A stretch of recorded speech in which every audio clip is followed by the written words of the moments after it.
And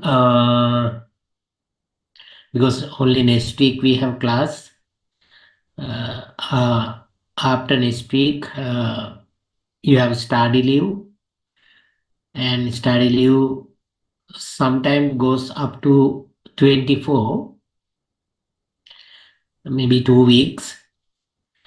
And either your case, you don't have another exam, and you can now start your, after exam you can start your intern. And the but other students, we will start either exam or lectures in 24. If we have strike another 1 week, then we have to postpone your exam by around 1 or 2 weeks. But now scheduled date is 24 for your exam starting date, and but that's depend on non-academic strike. But during this study leave period, you can read and you can ready for exam. For that, you have around 2 weeks.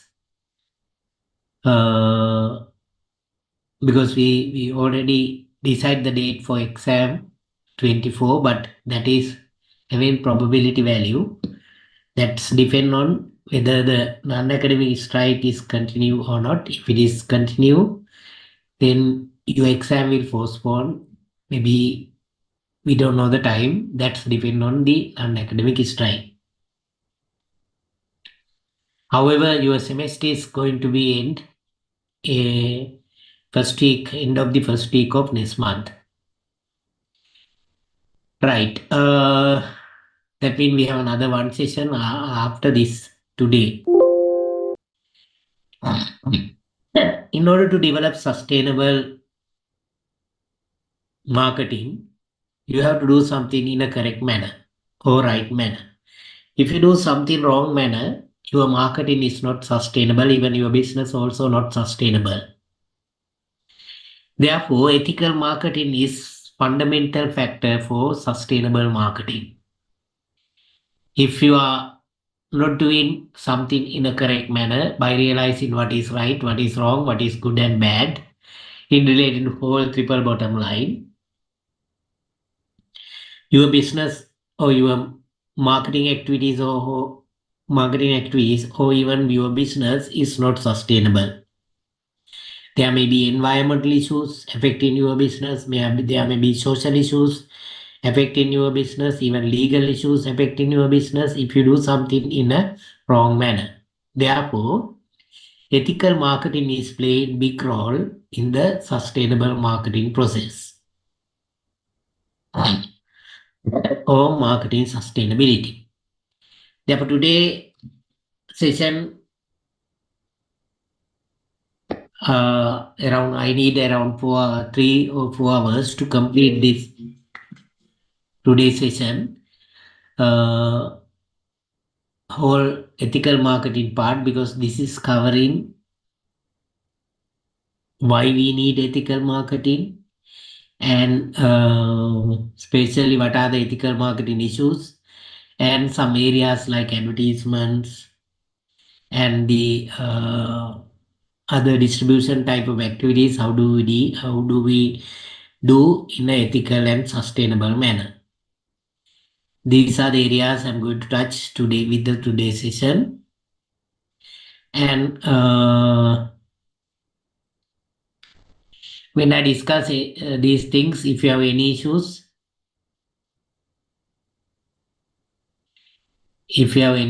then you can ask or you can raise the question. Then here you have mentioned one thing, sir, we didn't do the responsible management lesson. Yes, I did not do that, but I was with you, but no one logged to the session. Therefore, that part I thought if I have only time, I will discuss. Otherwise, you have to read it and you have to study using PowerPoint guide and by reading some additional things. That's depend on time. Uh, because that day I was in Zoom around 30 minutes. No one participate to the session. Therefore, I couldn't complete that session. That is allocated for the session number 5 or say 6. Uh, Only if we have time in next week, we will discuss that. Otherwise, you have to read it and you have to study these things by reading some articles.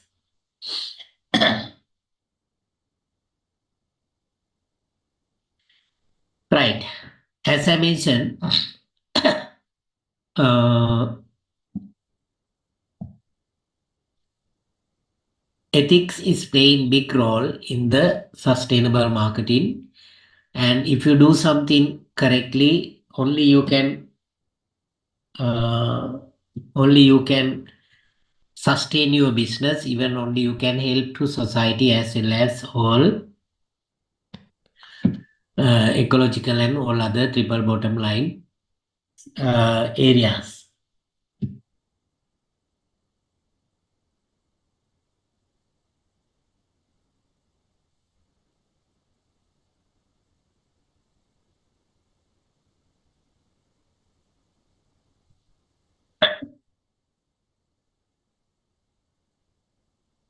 And here, why we need ethical marketing? You know what is ethics? Ethics is always talking about what is right, what is wrong, what is good and what is bad, and promoting right things and good things.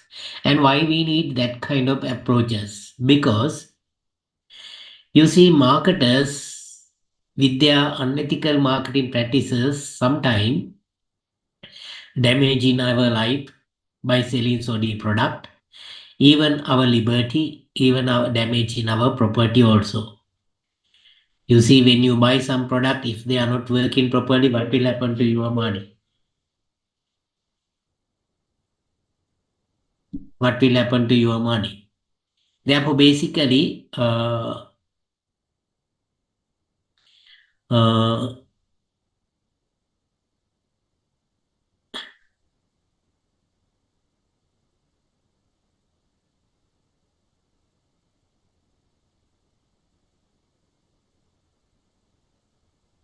what will happen to your money?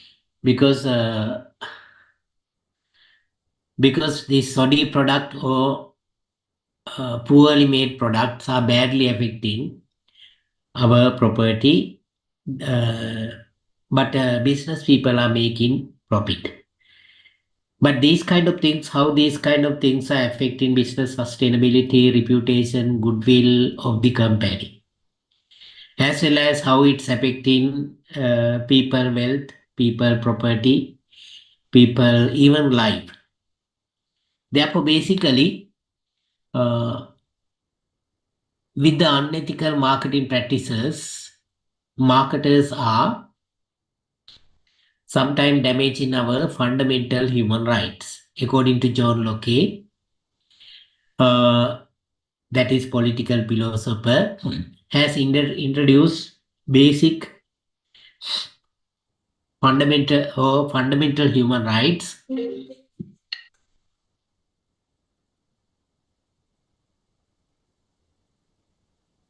fundamental human rights. That is, they are right to life, liberty, and property. And the we as human being, we all have equal fundamental rights to protect our life, protect our freedom, and as well as protect our private property. They are fundamental human rights based on political philosophy. And basically, according to John Locke,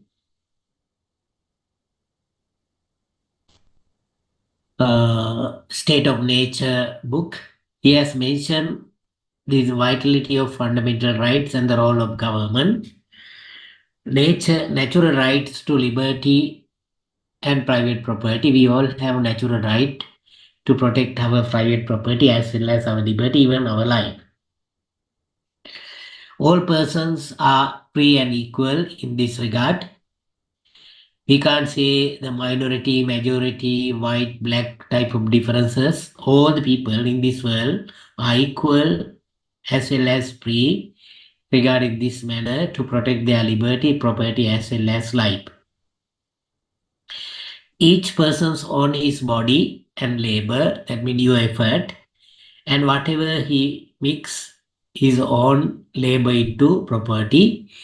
These property they can use for their personal interest.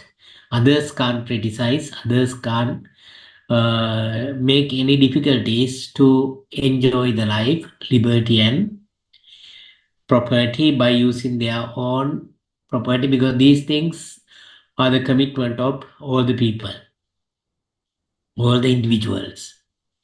People's enjoyment of life, liberty, and property are unsafe and insecure. You see, these days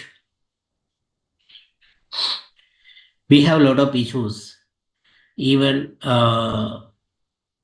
you see some people, how some people are disturbing others, even killing others, even taking properties of other people. Uh, Kind of thug and underworld type of activities you can see. These are badly affecting our freedom, our life, even our liberty. As well as even business people also making a lot of dangerous things, harmful things, which are badly affecting our liberty, our life, and our property. Therefore, when you eat something, you don't have 100% guarantee whether it is good or bad.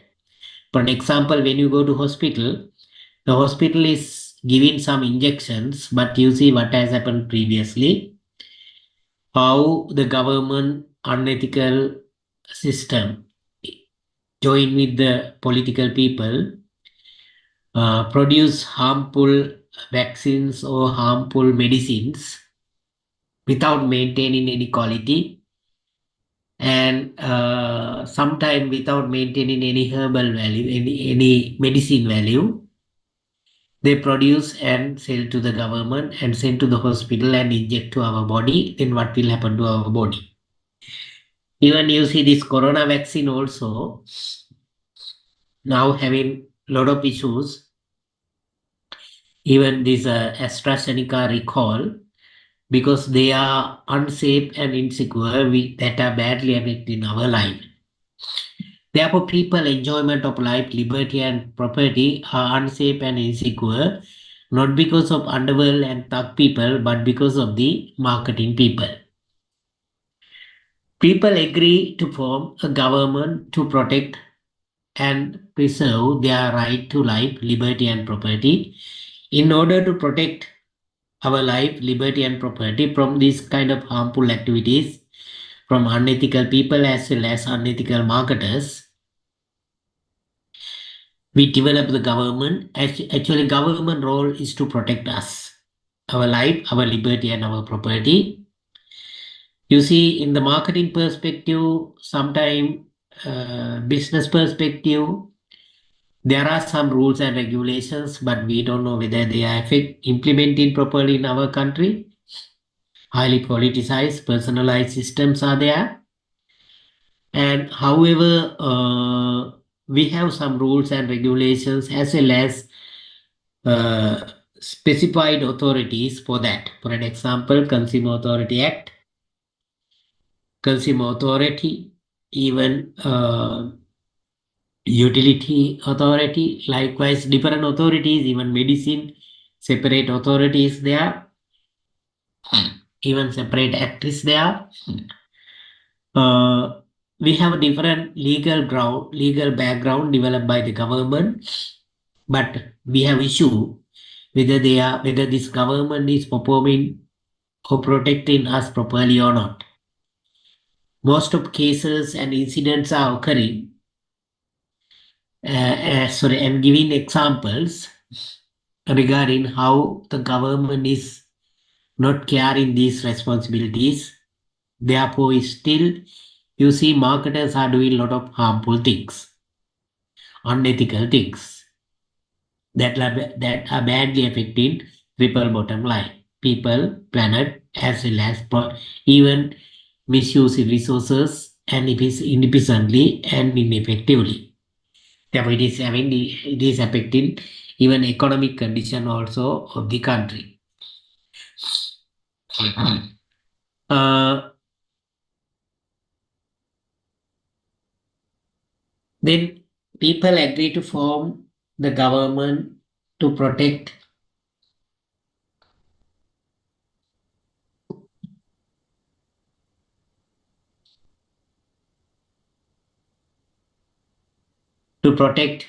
our life, but from these kind of things. But the thing is, government role is not that much effective. Country like Sri Lanka, therefore, the businesses must have self-discipline. If government is not protecting us properly, then even individuals must have proper discipline. Otherwise, what will happen to general public? Therefore, especially marketing people, they must have self-discipline and ethical behavior to protect people, life, liberty, and property. Because government system is not effective, country like Sri Lanka.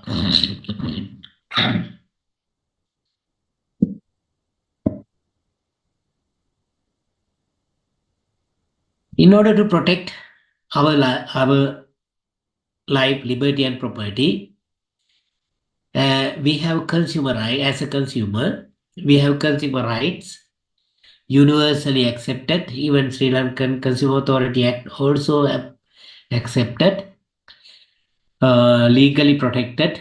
Consumer rights are there. You know what is right. Rights mean entitlements. As a consumer, we have entitlements. There are eight entitlements. That is called eight consumer rights.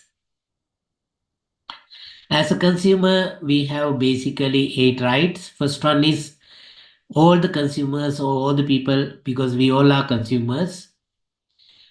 All the consumers have right to satisfy their basic needs. That is the fundamental consumer rights, universally accepted. That means all the people must have access to food, clothing, shelter, healthcare, education, public utilities, water, sanitation, these kind of requirements, these kind of needs. And businesses cannot make any difficulties for the consumers when they are asking these kind of things from the business people. They can't say no, we are not selling.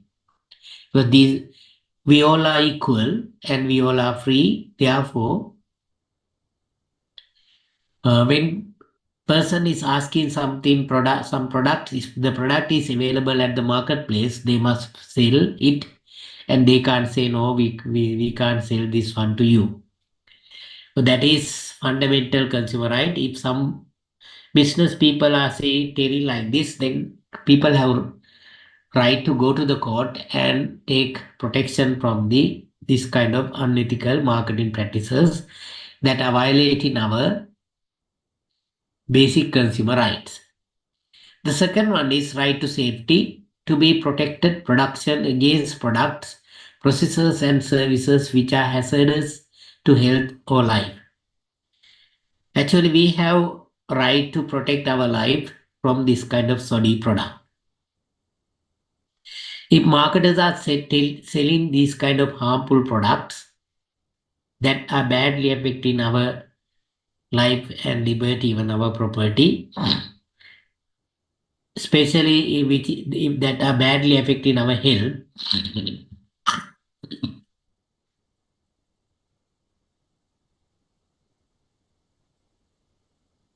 we can take actions against these kind of parties, because that is also our fundamental consumer right. As a consumer, we can take action against this kind of violation cases.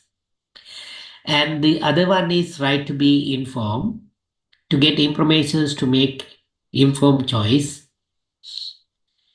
and to be protected against dishonest or mislead advertising and labeling. Uh, if marketers are misleading us, then we can, if marketers are not giving enough informations, in that kind of cases, uh, consumers have right to go to the court and take actions against these kind of people for this misleading informations, because the marketer role is to provide accurate enough and accurate informations to make a rational choice. That is the right of us. And fourth one is right to choose, to be able to select from a range of products and services offered at competitive prices with an assurance of satisfactory quality. Actually, people have right to select the product. The businesses can't make forced selling. That is our freedom. Whatever we want, we can buy freely. The marketing people cannot influence on our buying decision. But you see some cases with the marketing strategies connecting with some bankers or outside people, forcing us to use different things, buy different things. That is that is violating our right to choose fundamental consumer right.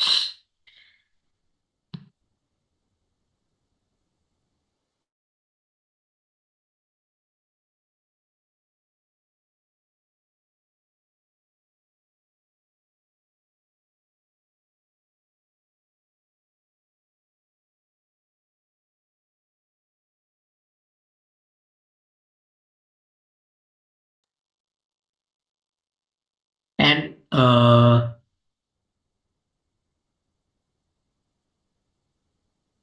especially for an example, when you go to supermarket, sometimes supermarket people giving special discount if you pay your bill using different credit card.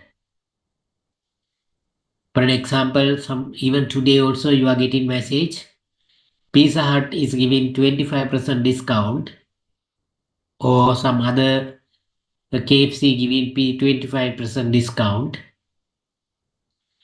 uh, only for HSBC or only for Sampath Bank customers, Sampath Bank credit cards. Or that's forcing us to use Sampath Bank credit card.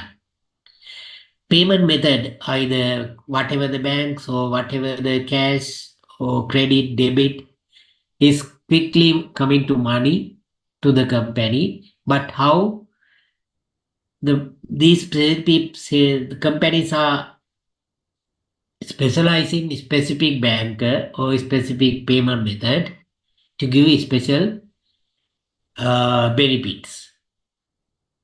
That is basically violating our fundamental right, because whatever the payment method is not the matter for the business people, because quickly money is coming to them, sometimes their account or their uh, sales center directly. Normally, we companies are giving cash discount.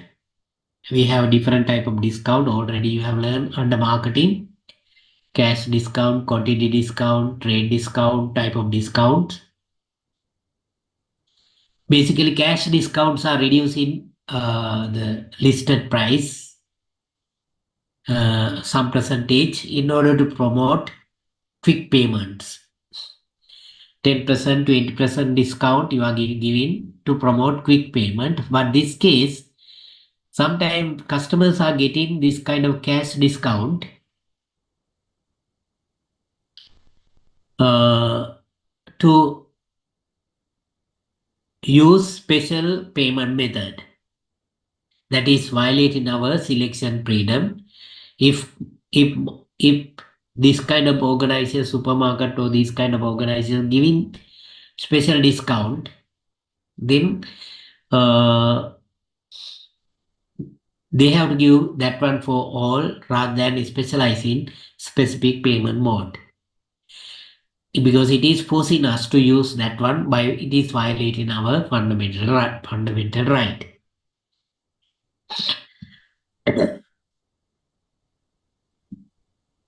And the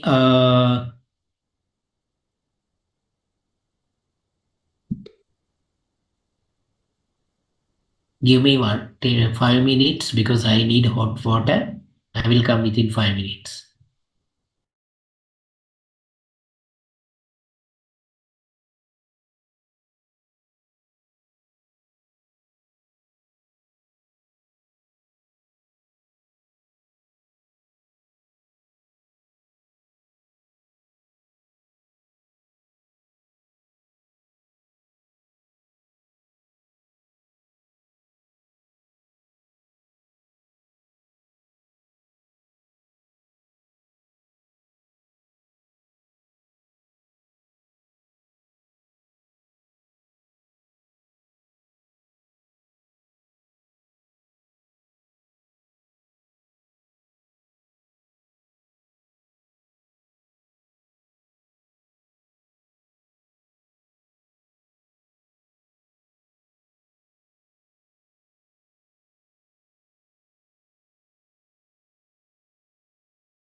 Right. And especially not only this forcing to select the payment method, even you see sometimes supermarkets is giving 10% reduction if your bill is higher than 5,000 or some amount. That is okay, that is quantity discount. But you see, when they are giving this kind of quantity discount, uh, in order to promote large volume, buying large volume, they are specifying special items. If you want to have this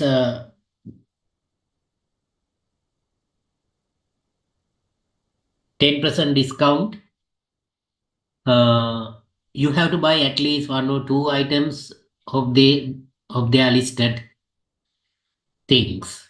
If you have one or two items, what they have mentioned that are not useful for you, as well as if your bill is higher than 5,000 or something, then your bill is reducing by 10% or 20%.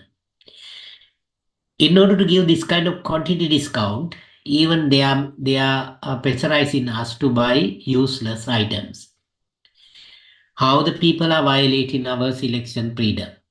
You see, sometimes you don't realize that it is violating your right, but that is violating our fundamental rights. But in these cases, we are not opening our mouth in front of these kind of cases. Basically, they do these kind of uh, violations openly, joining with different parties.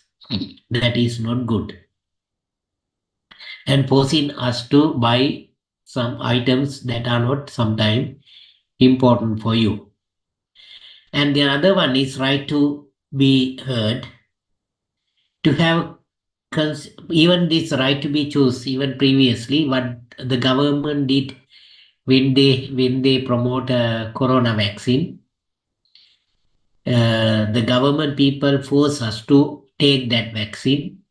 Otherwise, you can't go out from the boundary.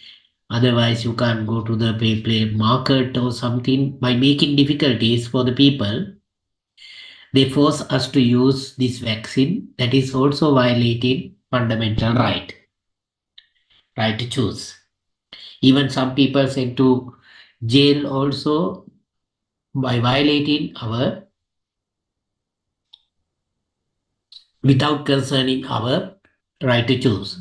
If someone is doesn't like to take that vaccine, then government or other people cannot force, but they can sometimes give some benefits like what European countries did. But they can't force us to use the or take that vaccine that is violating our fundamental right to choose. You see, in that case, we all have affected, even not only older people, even government injected that bad vaccine even among young people like you, violating your fundamental right. Other one is right to be heard, to have consumer interest represented in formulating and execution of government policy as and the development of product and services. There must be mechanisms to take our requirement to the policy making system, as well as when the companies develop product or service, they also must take informations regarding our needs and wants. That is called right to be heard. And the other one is right to redress, to receive fair settlement of just claim, including compensation for mispresentation, substandard goods, or unsatisfactory service. When marketers are violating our rights and doing wrong things, then we must have mechanisms to go to the court and claims and take something for this our losses. That is called fair settlement. And there must be mechanisms for fair settlement when marketers are doing wrong things. And that is our right to have fair settlements. And the other one is right to consumer education, to acquire knowledge and skills needed to make informed, competent choice about good and service while being aware of basic consumer rights and responsibilities and how to act of them. That means all the consumers or all the people have right to learn something about product, services, and even other evaluation methods and everything. Because people have right to learn and educations, acquire knowledge and skills needed to make informed, confident, and choice. And the other one is right to a healthy environment. All the people have right to live in a healthy environment. Live and work in an environment which is not threatening to the well-being of present as well as future generations. Marketers cannot damage or cannot deteriorate our environment. They have to protect our environment. That is basically sustainable marketing is concerning. So that is also our fundamental right. Sometimes marketing people with their marketing activities openly damaging our cool, comfortable environment. For an example, sometime early morning around 5:30, 5:36, Chun Pang is coming to your place with the sound music and sometimes stop in front of your home and making noise around 5-10 minutes until others are coming to buy bread and other bakery products. And in this case, you see, this early morning, your leisure time, you want to sleep well, but how this person is making noise in order to sell their product, damaging your environment and damaging your well-being. Even sometimes some marketers producing product with harmful packages, not biodegradable, and these packages especially polluting our environment, even soil, even water, and which is that is affecting basically well-being of not only current generation, even future generations. Even some colorful lights, bright lights, and making difficulties for people as well as even animals in the night time. You can't enjoy your nature, you can't enjoy your environment, even you can't enjoy the night because of the marketers different activities. Therefore, we all have right to live in healthy environment, but how the marketing or business people who damage in our nature, making harmful noises, making harmful gases, producing product with harmful packages, even uh, uh, releasing water, use water without purifying. Likewise, they do a lot of harmful things that are badly affecting our environment, especially our well-being. Not only our, even our future, our kids. Therefore, basically, we in that case, if marketers are damaging the nature, people have right to go to the court and make actions against them. So that is also universally accepted, even in Sri Lankan case, legally accepted fundamental rights. Now you can see we all have 8 consumer rights and how many consumer responsibilities. We have 8 rights and how many responsibilities because the A-level business studies discussing these things, consumer education part. You have learned these 8 consumer rights as well as how many consumer responsibilities. What are the consumer responsibilities? I'm not going to touch here.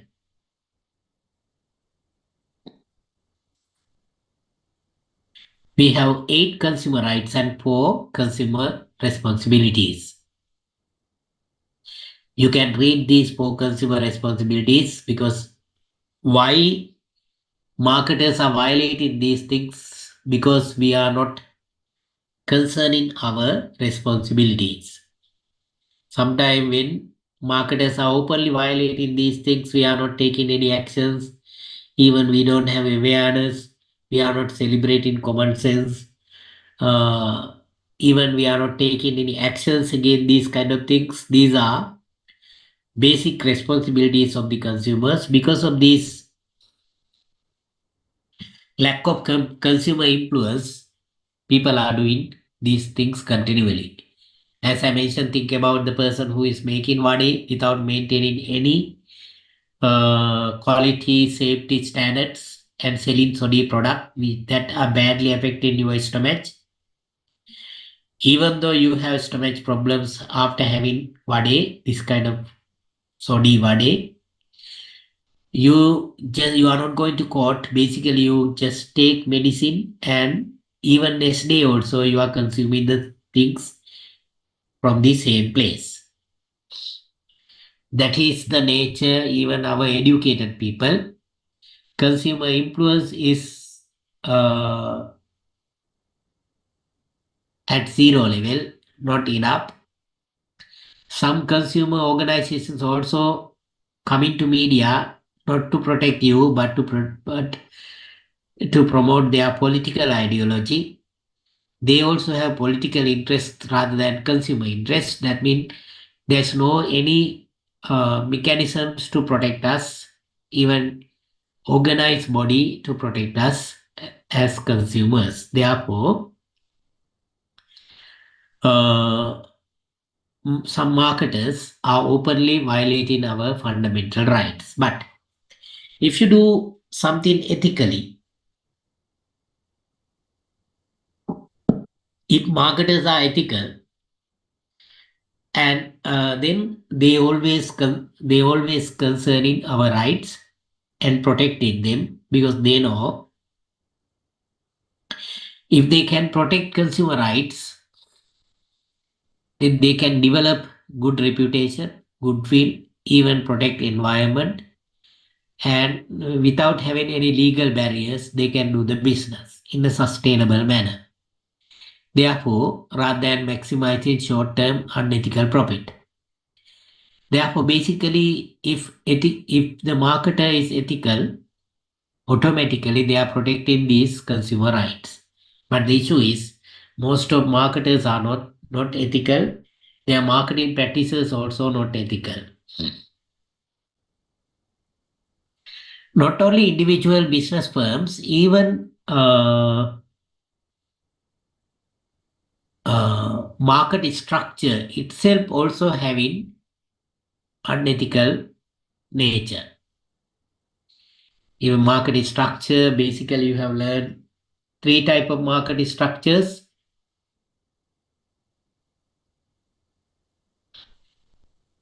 in your undergraduate under economics: perfect competition, monopoly, and oligopoly. These market structures also having some ethical issues, but you did not touch at economic subject.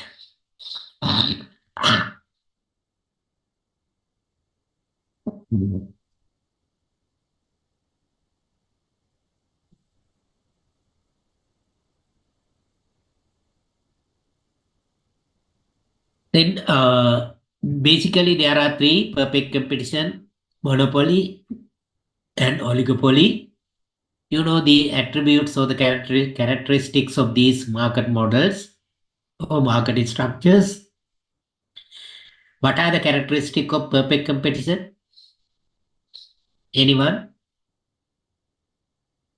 You can take more time today. My health is totally out.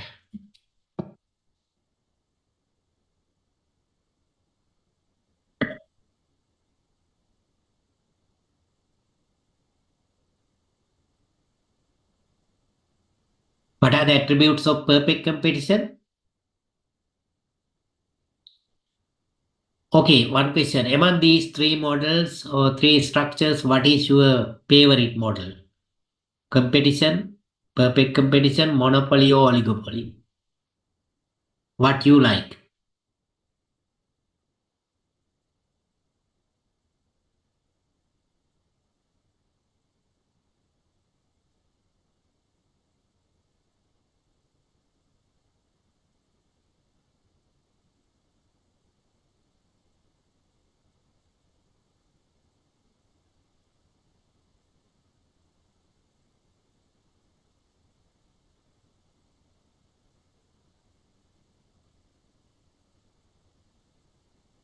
I have only 11 participants.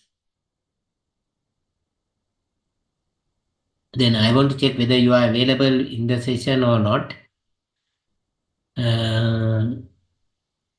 Only just you can unmute when I read your number.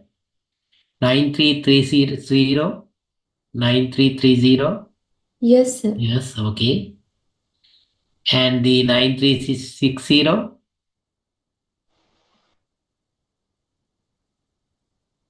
9360.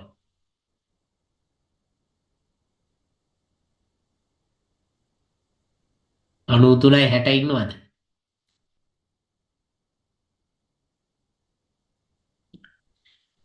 9380 9382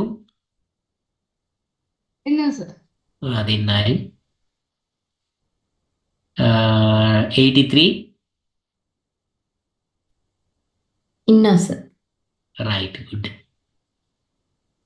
And the 65 934. Sir, 9665 inna. 9676. Inna, sir. Yes. Sir, 9634 inna. 9818. ඉන්නව sir. ඇයි එහෙනම් මේ ඔක්කොම ඉන්නවනේ. එතකොට මේ ඇහුවාම මොකක්වත් උත්තර කියන්නේ නැත්නම්.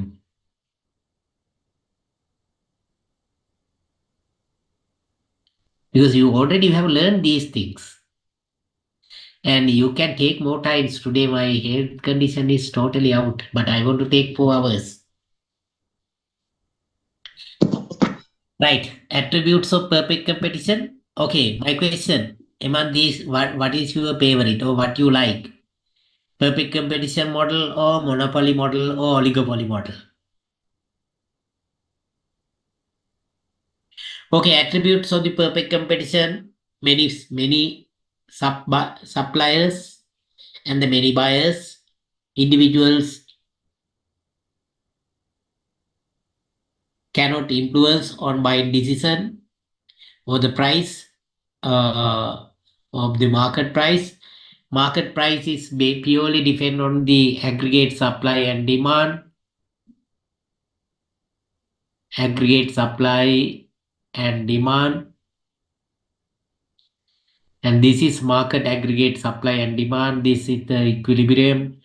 At this price, individuals can sell whatever the things they can produce. This is AR curve. And even MR, marginal revenue, also located here. AR, MR. And at this price, therefore, this individual firm here market. This is market. And here individual. And the individual firms can sell whatever they can produce at this price. Therefore, they are facing this kind of AR and MR curve. And here quantity, here price. Here also quantity and the price. This is market. This is individual firm. And the therefore, and this market is having homogeneous product. And even all can exit or entry freely, no any barriers, entry barriers or exit barriers. And the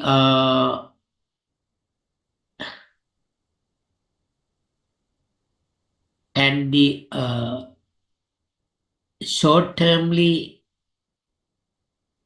the perfect competitor is earning super profit. Because you see, this is marginal cost. This is average cost, MC and AC. And the profit maximization is equal MC equal MR. Marginal cost equal to marginal revenue. Here there are two places, but as you know, this is the place where profit maximizing. And you see at this place, the cost here and the sales price here, and this amount is profit. super profit, because this cost is also having some percentage of normal profit, as you learn. And the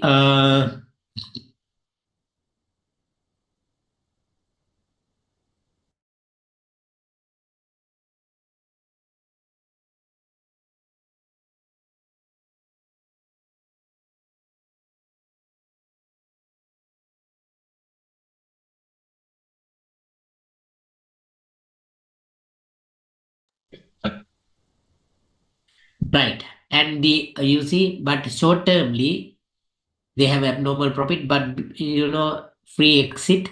Therefore, when the investors saw this and they enter into market, therefore supply curve in the long term shifting to right, and the price is going down until this level. That means long termly equilibrium point is generated only normal profit at the lowest place of the AC average cost. That means the market is using resources more efficiently and effectively, and the consumers paying more reasonable price, not paying long-termly abnormal profit. These are the advantage of this market structure. But the monopoly structure, the monopoly is only pure monopoly. Industry and firms are the same, and they facing this kind of MR and AR curves, and the even short termly, long termly, they are making super profit and forcing us to buy what they can produce, and they are making sometime super profit, unethical profit by controlling demand. They can control either demand or price in the given time. Only one side, by considering their requirement, they try to maximize profit. But the oligopoly, as you know, having few competitors, the fixed price is there, and even under different cost structures, they are charging the same, not changing price. And and basically they compete each other by using differentiation methods rather than touching price. These are the attributes of these three different market models. Among these three, as I now you can recall these three models, what is your favorite market structure? Perfect competition, monopoly, or oligopoly?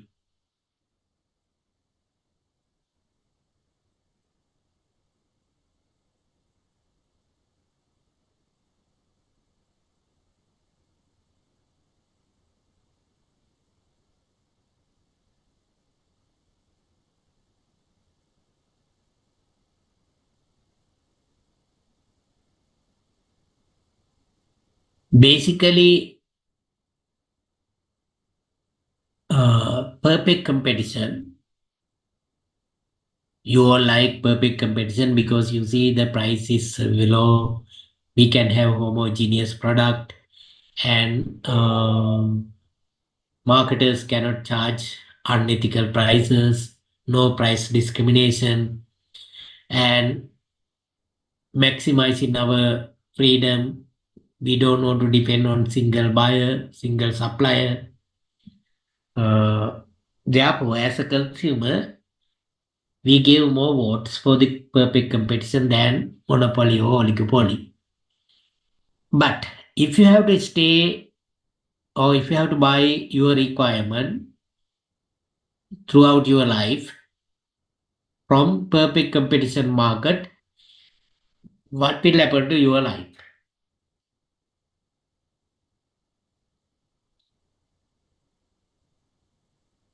What will happen to, yes, you have mentioned perfect competition, in perfect competition. My students, even though you are specialized in marketing, the voice is very important. You still using chat room rather than opening your mouth. The marketing people must communicate nicely. because your personal branding is depend on the way you communicate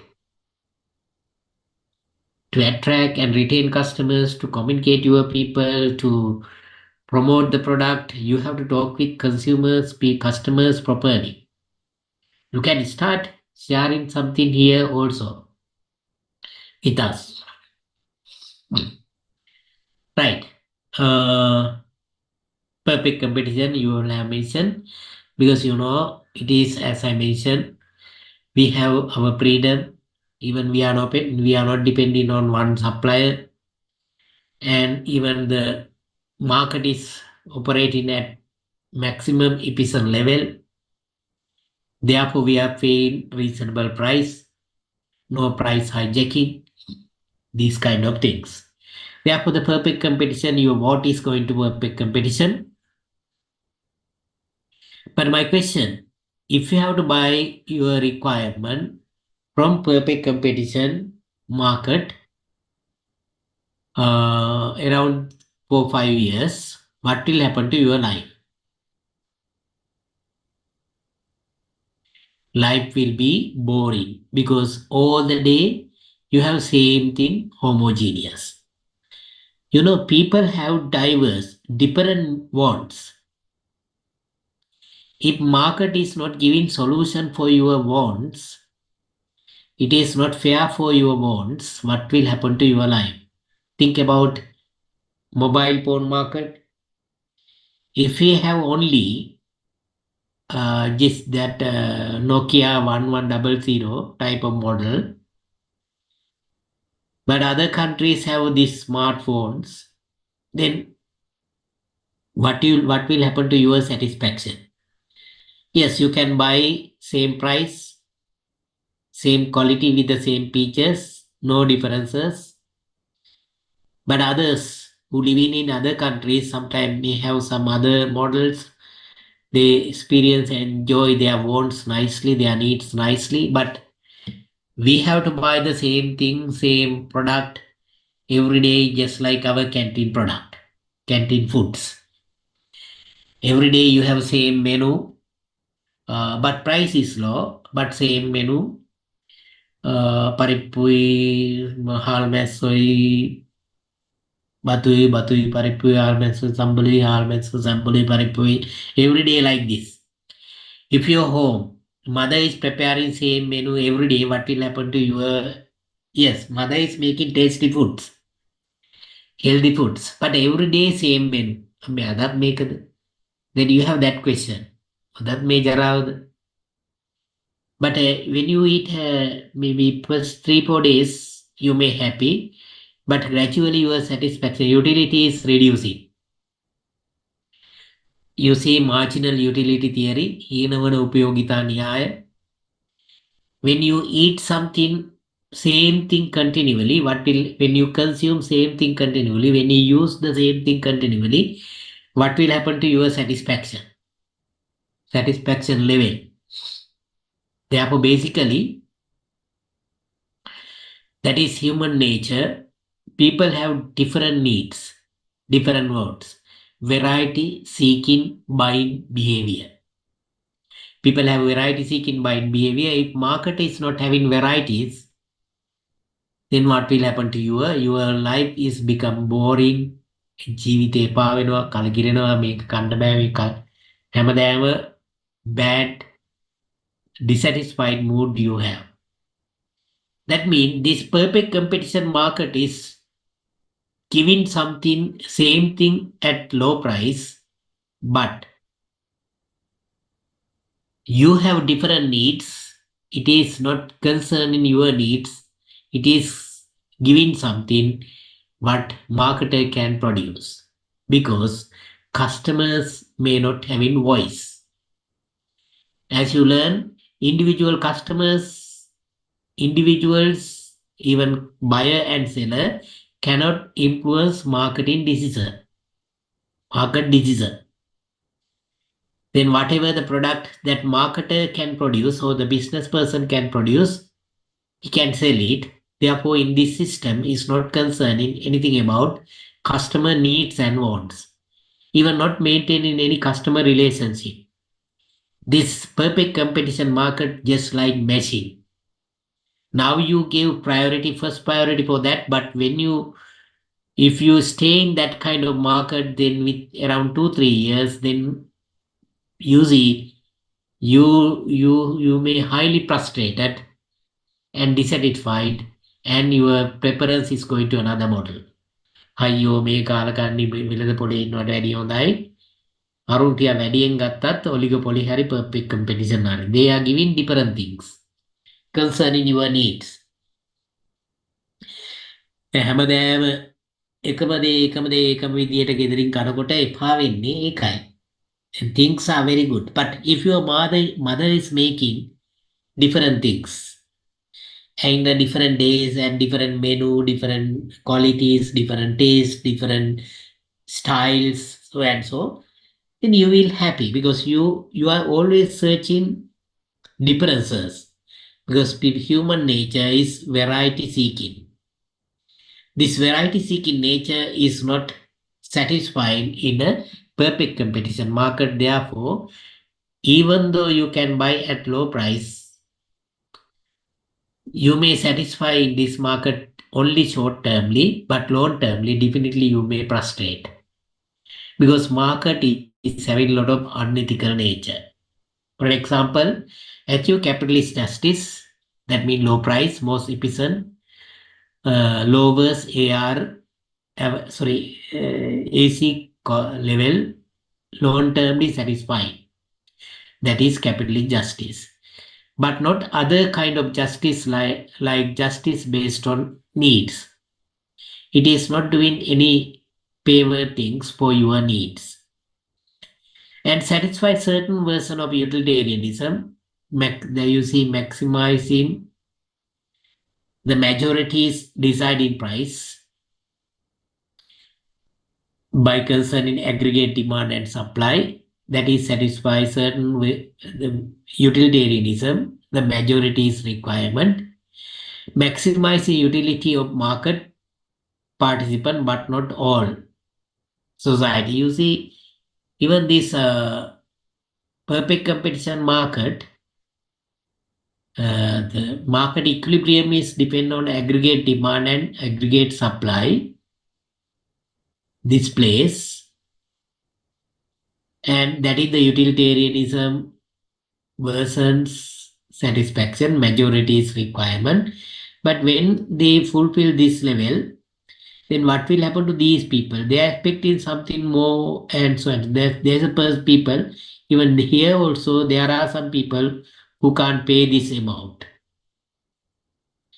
And this case, this perfect competition market is not concerning this all the people requirement. It is concerning majority's requirement. And the other one is respect some moral rights. That means protecting from discrimination. That is, you see, some monopolies doing market discrimination, but perfect competition is not doing that. Therefore, basically, it is protecting from discriminated matter. That is negative rights. But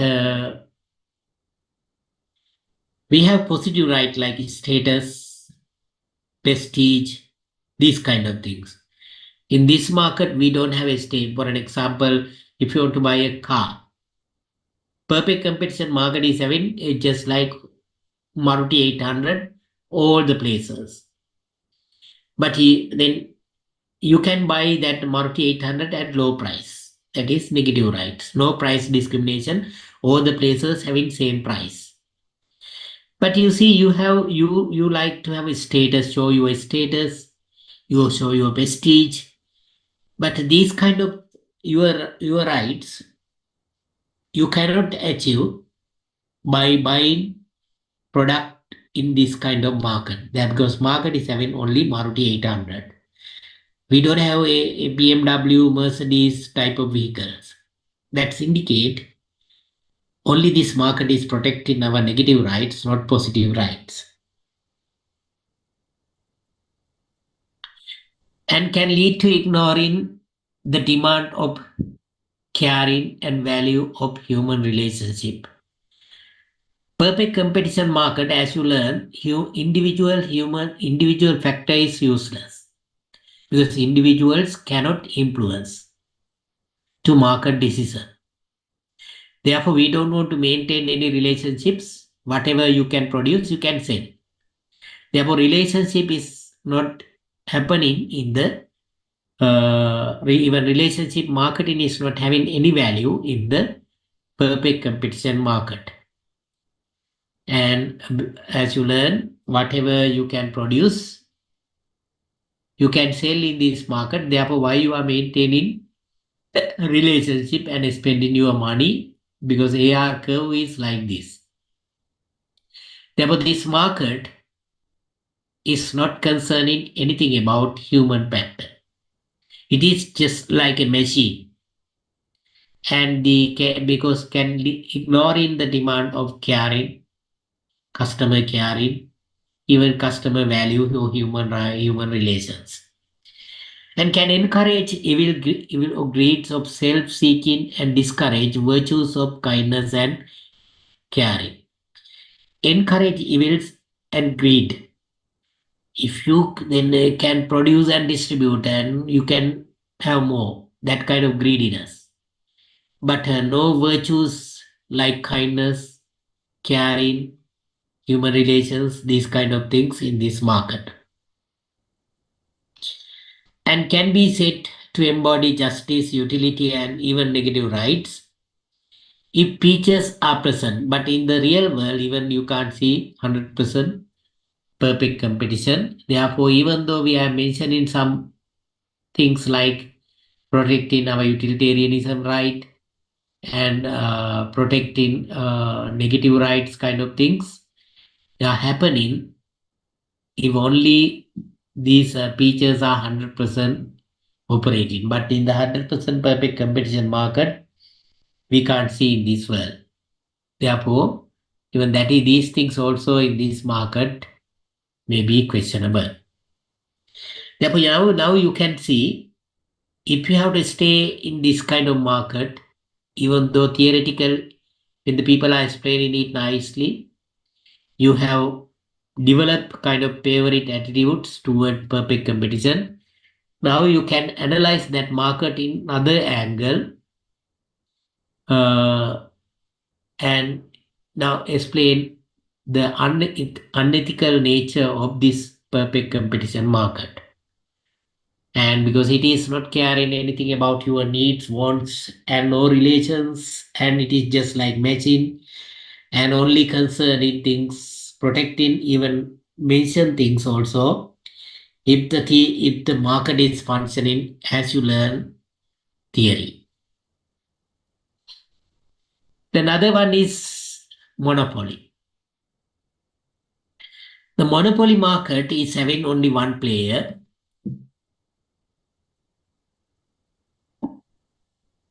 That player can influence on our life because we don't have any other alternatives.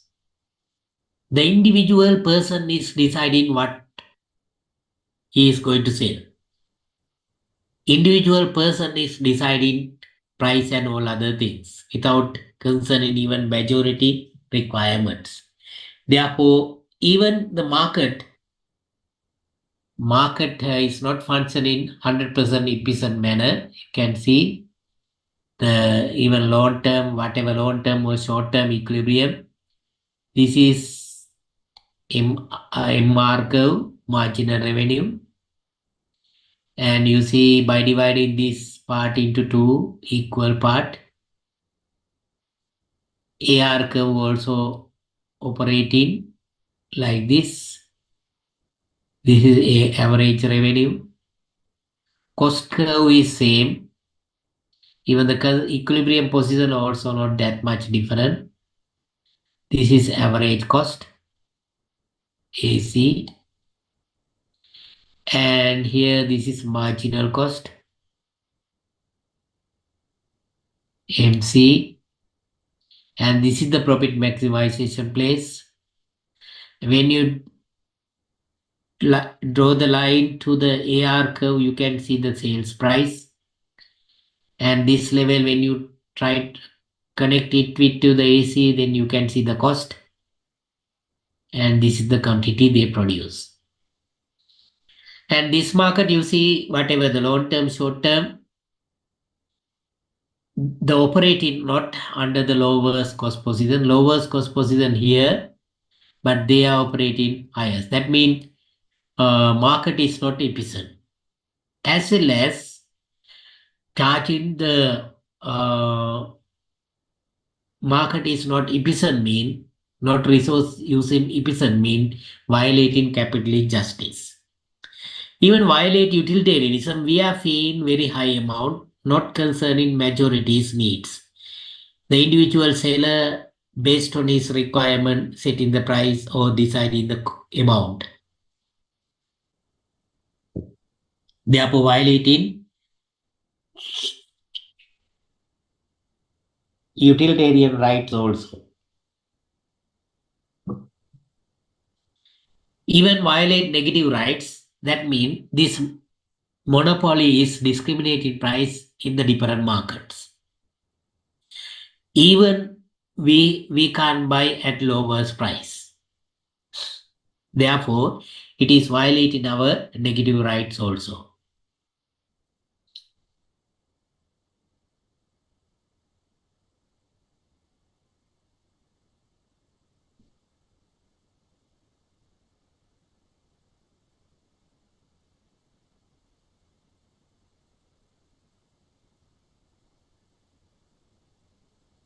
And third one is oligopoly market. The oligopoly market is having price fixing, fixed prices there.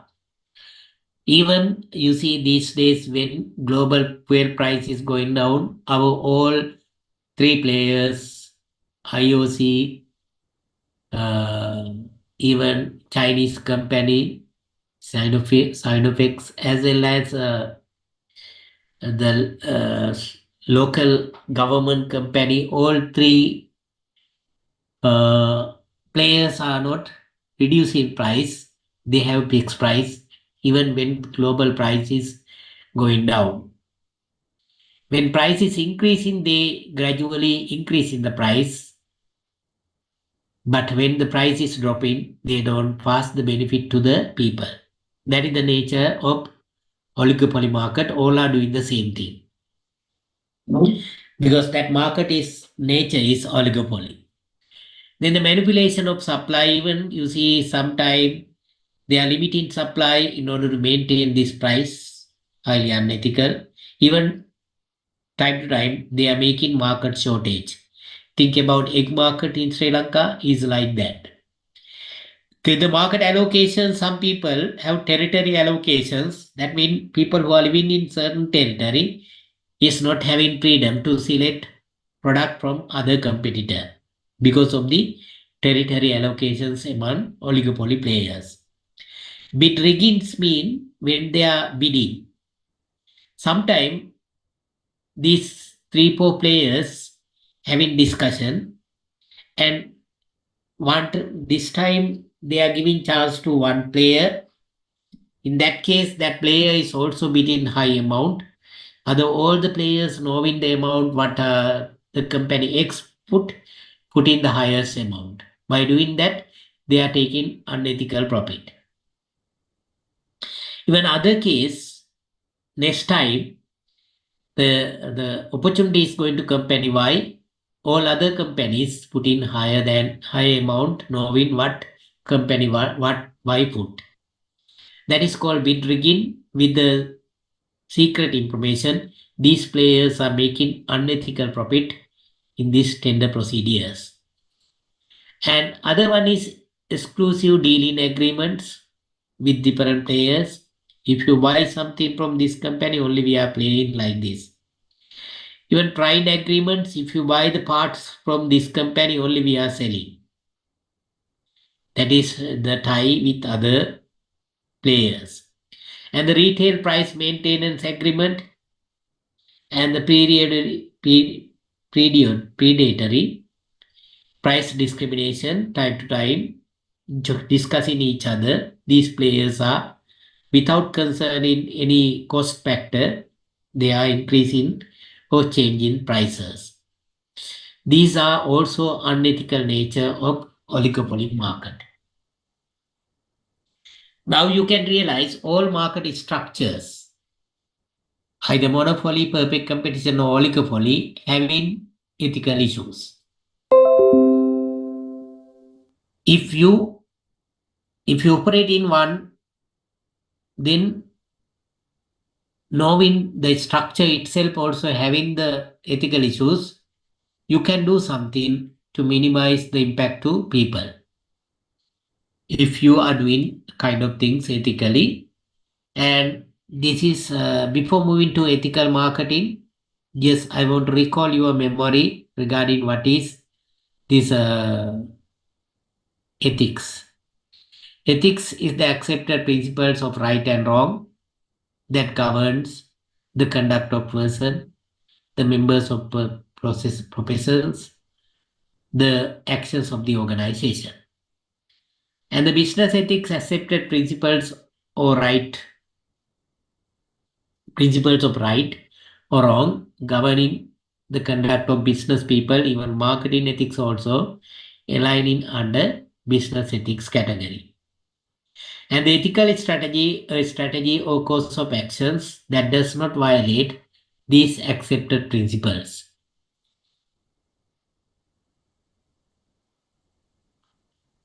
And ethics is the art and science of the determining good and bad, right and wrong, moral behavior of a single or group of people.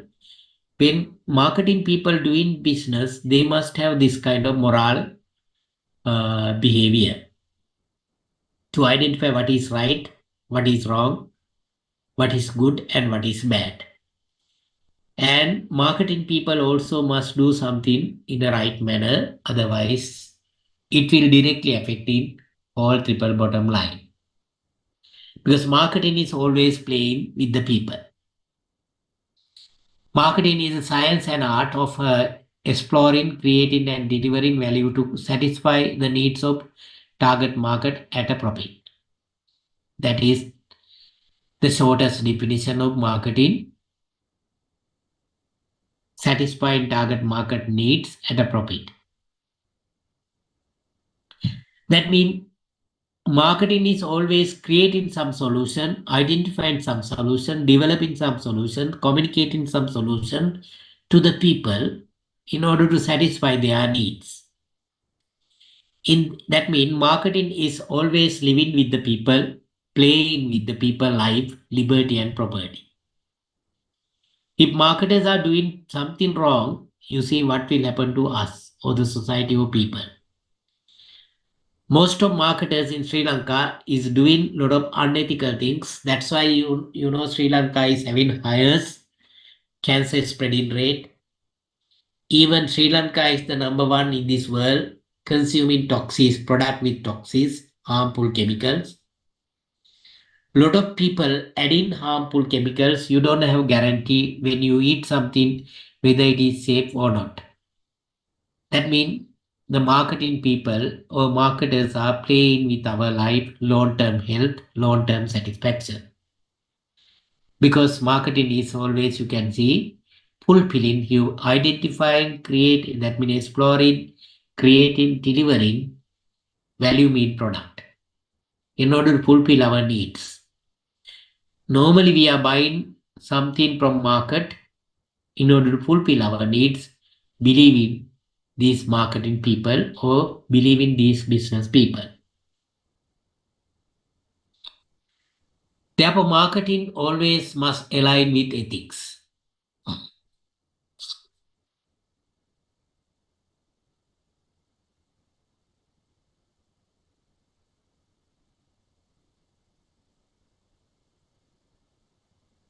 Marketers must align with the ethics.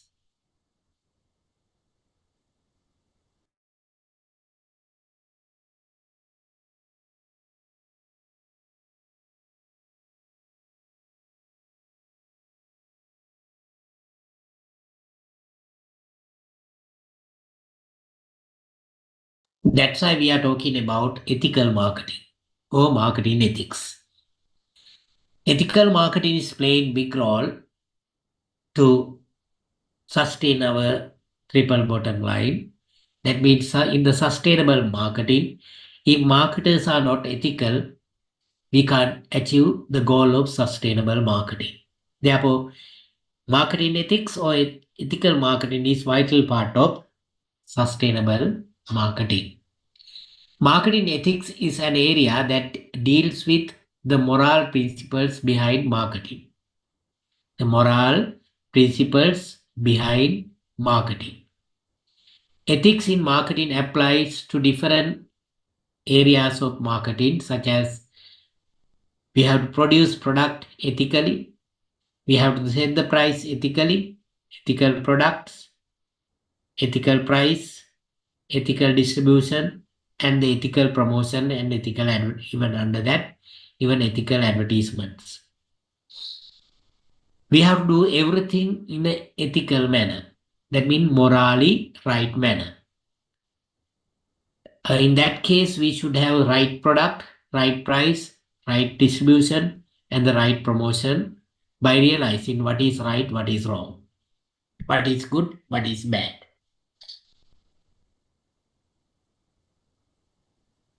Why we need ethics in marketing?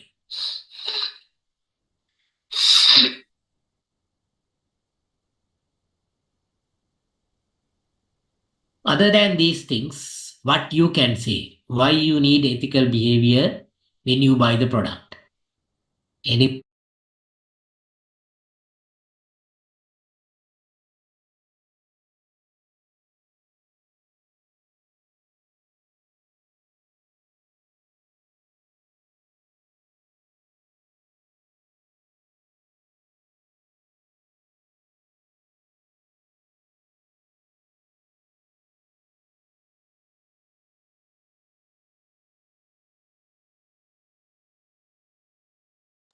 because in your paper, if I ask question,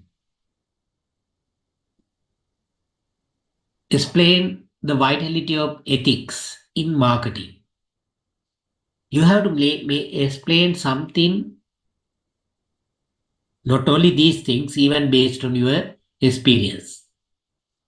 Sometimes you see, based on our experience, we go to the market and buy some electronic products, believe in 6-month warranty, that is implied. Because without giving warranty 6 months, you can't sell electrical items or even electronic items. That is vital condition of the country. Then by believing these things we buy, but when you use it immediately, it will damage. Then you go to the marketplace and ask to exchange it. Sometimes market people are saying, no, this is mistake done by you. We clearly advise you to use the way you use it, but sometimes you did some kind of wrong things. That's why this is happening. Therefore, we can't exchange. If the blame is passed into customer, then the customer also in that point may not have any informations to justify the incident. In that case, directly losses are passed into customers. You have this kind of exam experience. By sharing this experience, you can write how these unethical practices of the marketing is affecting your satisfaction, even is affecting your property and liberty. You see the music, Chum Pang is coming here. Even I can't conduct my session here because of this terrible voice, the violating environment. One example. Fortunately, today did not stop in front of my home. Even not only this way, even other way, when the person is coming back, even having the same noise, damaging our last consumer right. But I don't go to court, and I don't ask to stop this noise, because by thinking this person is doing something to earn, to manage the expenditure, something like that. But that is purely the voice is very bad.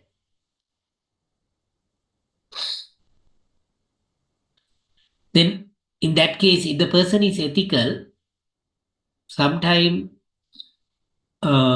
making noise one place, few minutes, knowing people, the vehicle is coming, and they stop and go like this, doing something at least in order to minimize the impact. And there are many reasons then why we need marketing, as I mentioned. Likewise, there are many reasons we can explain. But here I'm explaining only 3 reasons. First one, when an organization behaves ethically, customers develop more positive attitudes about the firm, its product, and its service. That means customer loyalty is purely depend on the right practices of the business person. When organizations behave ethically, customers develop more positive attitudes about the firm, its product, and its service. And to create values of trust with the key stakeholders, especially the ethical marketing is always promoting trust.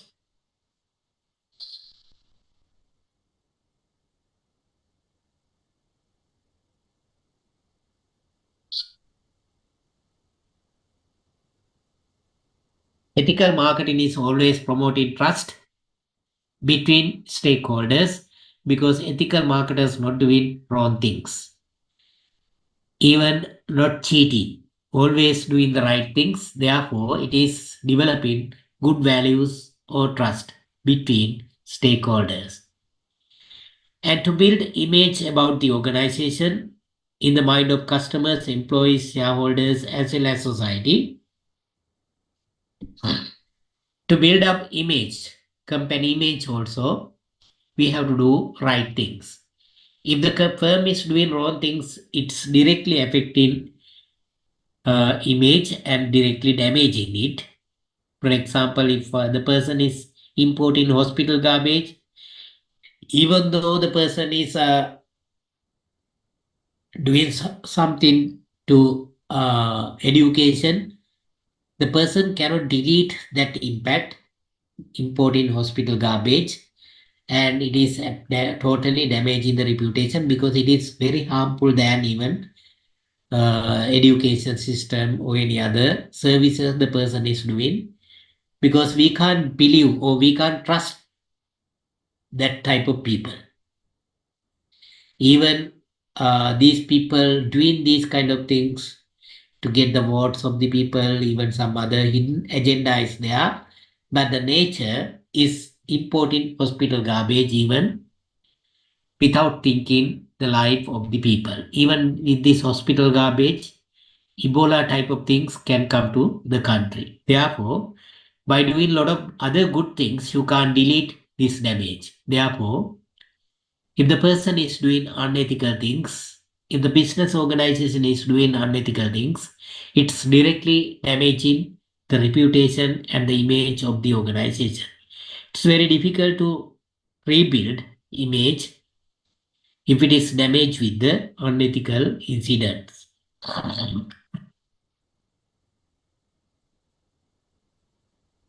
Therefore, ethical marketing is helping to build up company image as well as company reputation.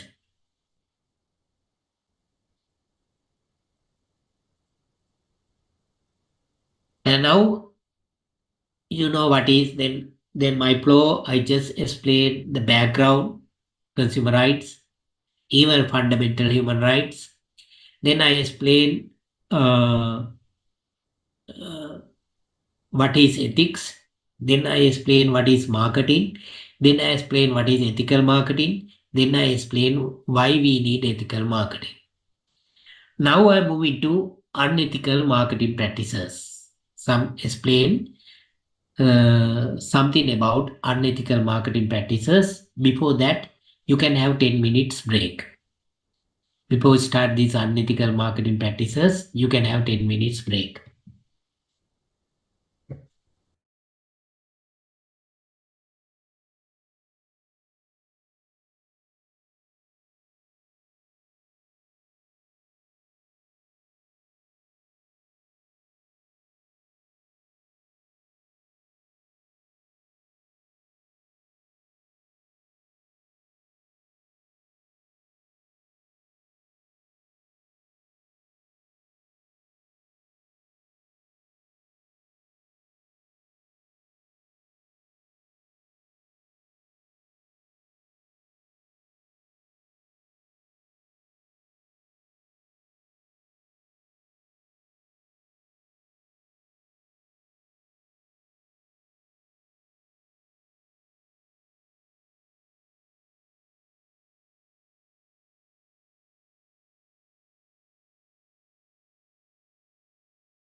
The main one is price hijacking.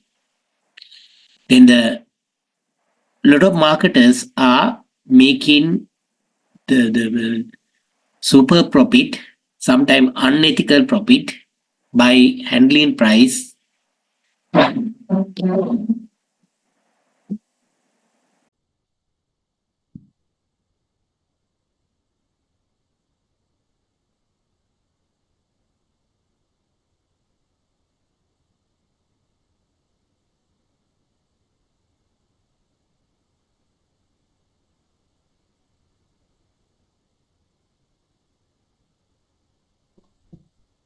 By handling price unethically. And you see, recent past, there are a lot of media statement came to us emphasizing how different importers have made us seek very high amount of profit by uh, selling a lot of consumable items at very high price. Even electricity board also has recorded with the corrupted nature has recorded millions of profit during this crisis period. You see, we all are suffering from economic crisis. Even during this crisis period, this electricity board made huge profit during by charging very high price. And that price is highly unethical. We all are suffering from that. And even the petroleum corporation also making super profit by charging the price without concerning any efficient methods, only the passing all the burdens to the people, recording historical profit this time, and the especially charging very unreasonable high price. Even not only these things, even onion market, onion exporters, even some other, all the even dry fish, how the price is increasing seriously through this marketing chain. Even vegetable market and even fish market, then how the price at sometime price at beta market maybe 500, but when it's come to our area, the price will increase at triple rate, maybe the at beta 500 fish market, but in our area 1500 something. They are making the price highly unethical manner, charging very high margin markup. That is the main unethical marketing practices. Lot of marketers are doing, and a lot of marketers are making profit by doing so. Another one is deceptive practices. Lot of deceptive practices. Deceptive mean harmful, wrong practices they are doing. You see, sometimes marketers are mixing harmful chemicals, even change in expire period.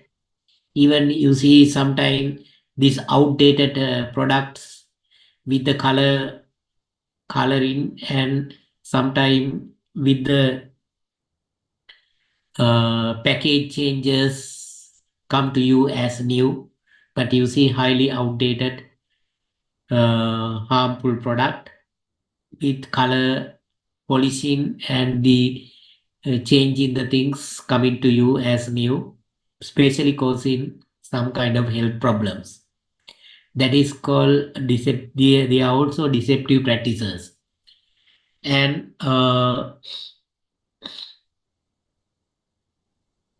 you see, think some curd manufacturers adding harpic to keep curds number of days without fungus.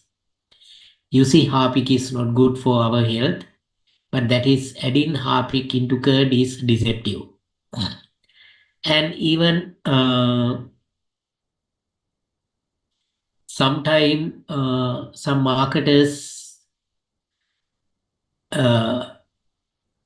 change in price when the market price is increasing.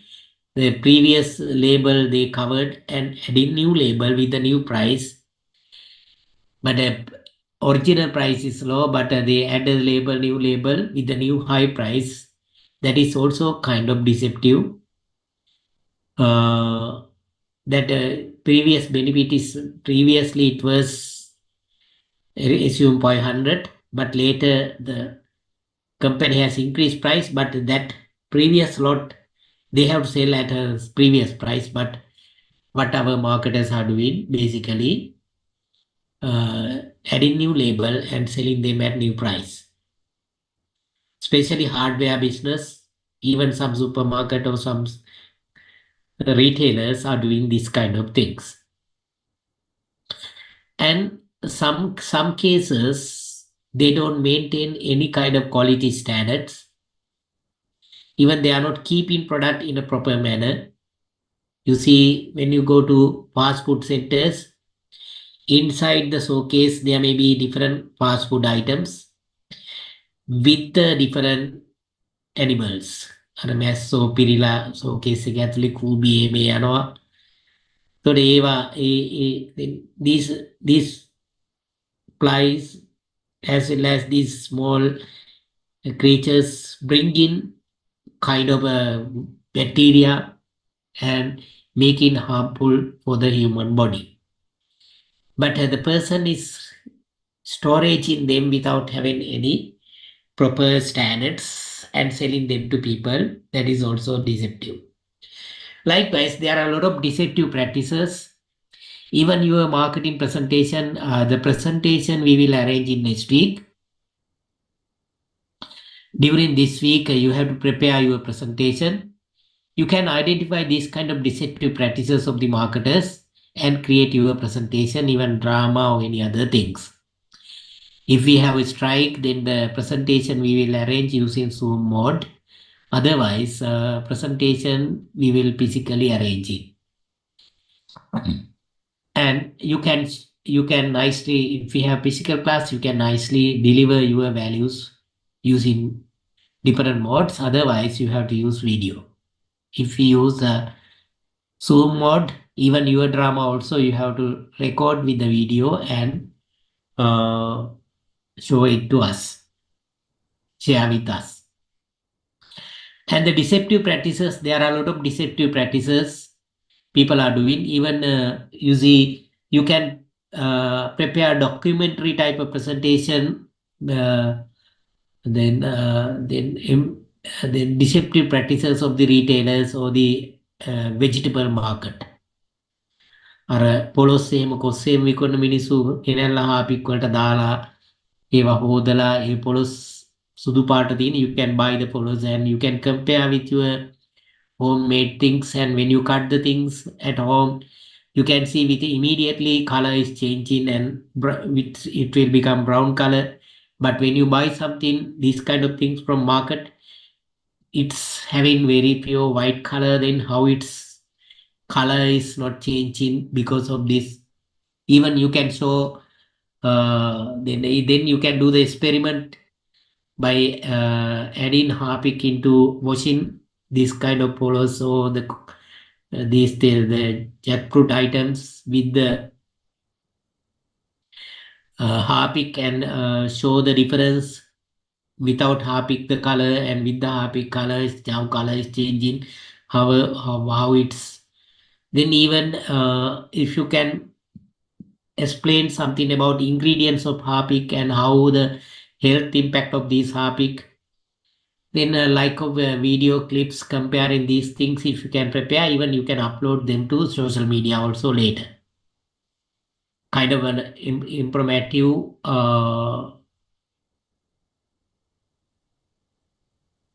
video YouTube presentation or video you can develop using your mobile phone, and the practical, doing some kind of practical experiments and even getting some examples from the market, how these deceptive practices happening in the market and how these deceptive practices affecting people. That because that knowledge is very important to make buying decision. Even stop this kind of deceptive practices of the marketers. Then the third one is high pressure selling. That high pressure selling is also another kind of kind of uh,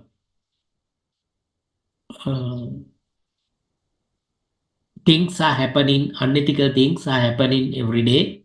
As I mentioned, under consumer rights, you see every day you are experiencing. Today also I got one message from Burger King, and this Burger King message is emphasizing you can have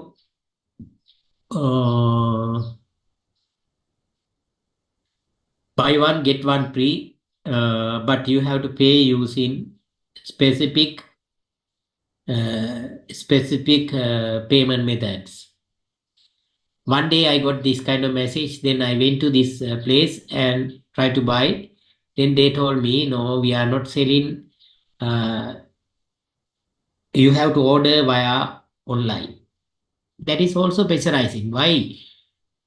The order, whatever the mode, order is coming to directly to the sales center or the online or any other mode, is not the matter. If it is promotionally things, then without concerning this kind of pressurizing us to use online or other mode, they have to practice commonly for all the customers without discrimination. People who buy directly or people who order online, how do you discriminate? That is high pressure selling, highly unethical. Likewise, basically, high pressure selling is happening all around us all the time, and pressurizing to buy some items, and pressurizing to use different payment methods, pressurizing to use different ordering methods. They are basically unethical, and you have to treat all the methods equally, promote fairness between all the methods. And the SODI harmful and unsafe products. You see, market is having a lot of SODI products, especially the Chinese people.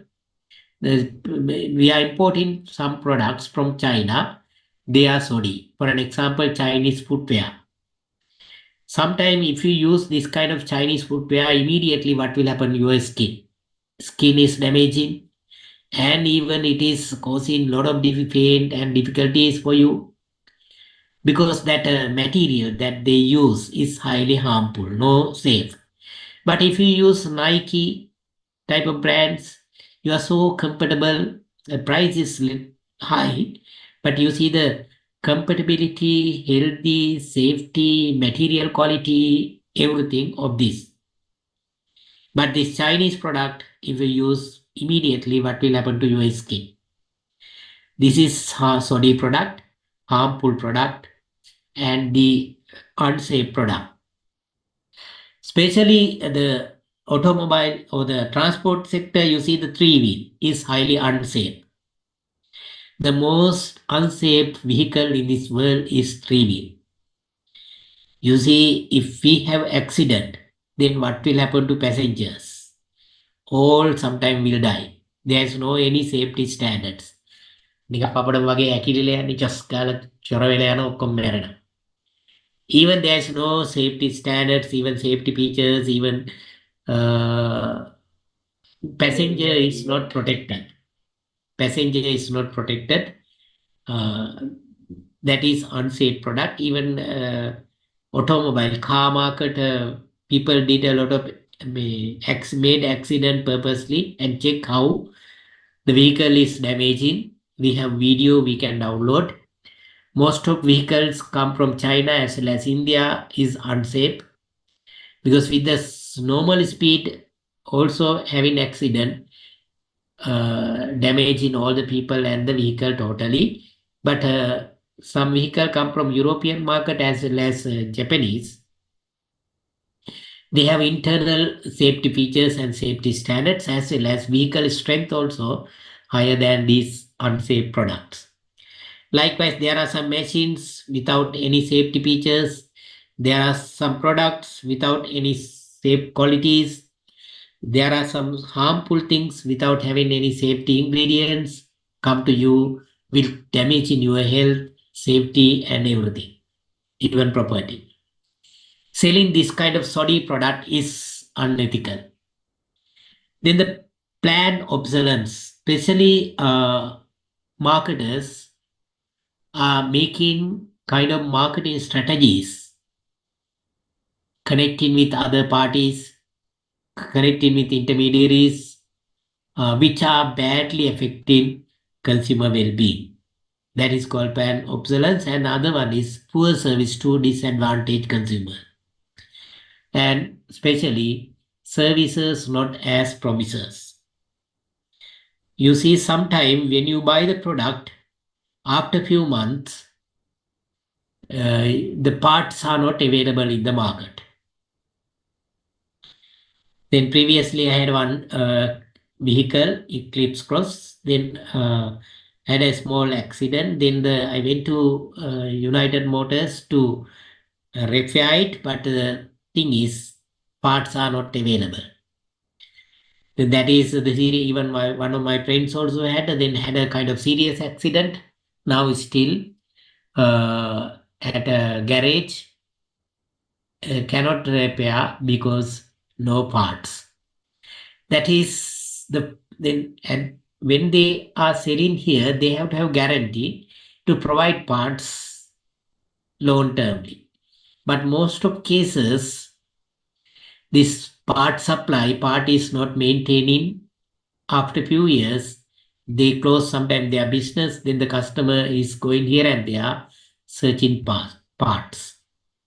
Even some machines, some vehicles having these kind of things. That's why people are giving priority to buy vehicle just like Toyota. They are maintaining good service and even part supply and other things continually. Even though they stop the line, the parts are available in the market. That kind of service, after sales service, consumer education, part supply kind of things must be maintained long termly. Otherwise, what will happen to us? Therefore, if the company is not ignoring that and not importing parts and maintaining proper service, then what will happen to buyers? That is highly unethical. Therefore, service parts and other things also must maintain continually. For another example, you see solar power generating system. Some companies start in the business and giving 25 years warranty, but after 2-3 years they close the business. Then the people who set the solar using that company support, later that company close, then what will happen to 25 years warranty? Therefore, when you pick the solar, then we have to think about the company sustainability, company perspective. Even though you have to pay something more, is not the matter than small firms, because you may not having guarantee regarding the long-term service, even though they are giving 25 years warranty. The company is vanished within 1 or 2 years. After that, warranty fee is useless because you can't find the seller to enjoy the promises. That's why normally when you set the solar, then you can think about Abbas, those LG or Ginasena kind of reputed companies.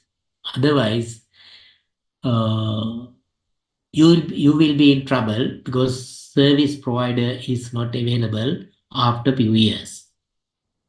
That is highly unethical. But customers also must evaluate something in a different manner when they are making buying decision. And these are the shoddy products, poorly made product that do not perform well, product that deliver little benefits, as well as harmful product, body harm, illness, even death. And how it's happened? Undue focus on profit, increased production, complexity, poorly trained labor, and poor quality control. New product without safety track records also, this shoddy products is coming to you, just like corona vaccine. Corona vaccine is shoddy, making a lot of harmful things. That is new. Even we didn't have time to check it properly, laboratory test. Therefore, it came to us as Saudi now making a lot of health issues. Outsourcing of production often leads to quality issues because this outsourcing is not facilitating to maintain quality standards. Example for Saudi product like this. If you consume this kind of Saudi product, what will happen to your health? Long-term well-being. Because this product is having high oil content, fat content, even some tasty ingredients and the chemicals. When you eat these kind of things, your body would be like this. And you see, child weight is now increasing seriously. You can see these kind of children here and there because they are consuming these kind of fast foods and they they they like this taste. They don't know how to evaluate the impact. Therefore, they consume lots, and ultimately, what will happen? Because they are sorry making damage in your long-term health, but while satisfying your current needs. And the marketing impact society, these things you all can read. Marketing create false wants and needs. That is also not good. Marketing makes people materialistics. You see how some people spending their money even without realizing vitality or necessity for these items. Think about your casual garments and the number of things what you have, how many skirts, how many blouses, how many t-shirts, how many denims. Likewise, sometimes you have separate cupboard and full of cupboard with this kind of things, but is some you don't even touch these kind of things at least once a year. Some people have like that. They are collecting, keeping. Even they don't have time even to use them. That is called because of the marketing. They are buying. They are doing that. Marketing makes people materialistics. Rather than their requirement, they are collecting a lot of things. And the marketing promotes poor quality products. And with advertisements, with the different promotional activities, most of marketers are promoting poor quality products. For an example, you see now when you on your TV, switch off the TV, different advertisements are coming to you from private universities. And they are promoting these private universities. Exam is not the matter. Then we want to develop talented people and something like that. You see these how these private universities are maintaining educational quality and the standards and disseminating knowledge. Sometimes their exam is very easy. You have to pay money, then you can have certificate. Within sometimes 6 months, only one subject. You have only assignments or something. Even that one also using AI, GPT. You can write your assignments and submit it. Even without checking these kind of things, they are giving certificate. And the quality that they maintain is very low. And the graduate's knowledge level is also very low because we know some people after complete degree from this private cadre coming to our MBA, and at the MBA interview, we ask questions regarding their subject knowledge to check the subject knowledge. Sometimes they don't know even subject topic also. And even when we are teaching subjects to these people, their knowledge level is lower than sometimes you. That indicate the knowledge level that they disseminate not up to the quality, but you see the advertisement is mentioning different kind of stories. Sometimes it's indicate their education, their quality, what they maintain, standards, everything higher than even state universities. But the reality is totally different. Therefore, marketing is basically, but our universities, we don't have that kind of promotional campaign. We don't have that kind of advertisement kind of things. Therefore, people may not have even awareness.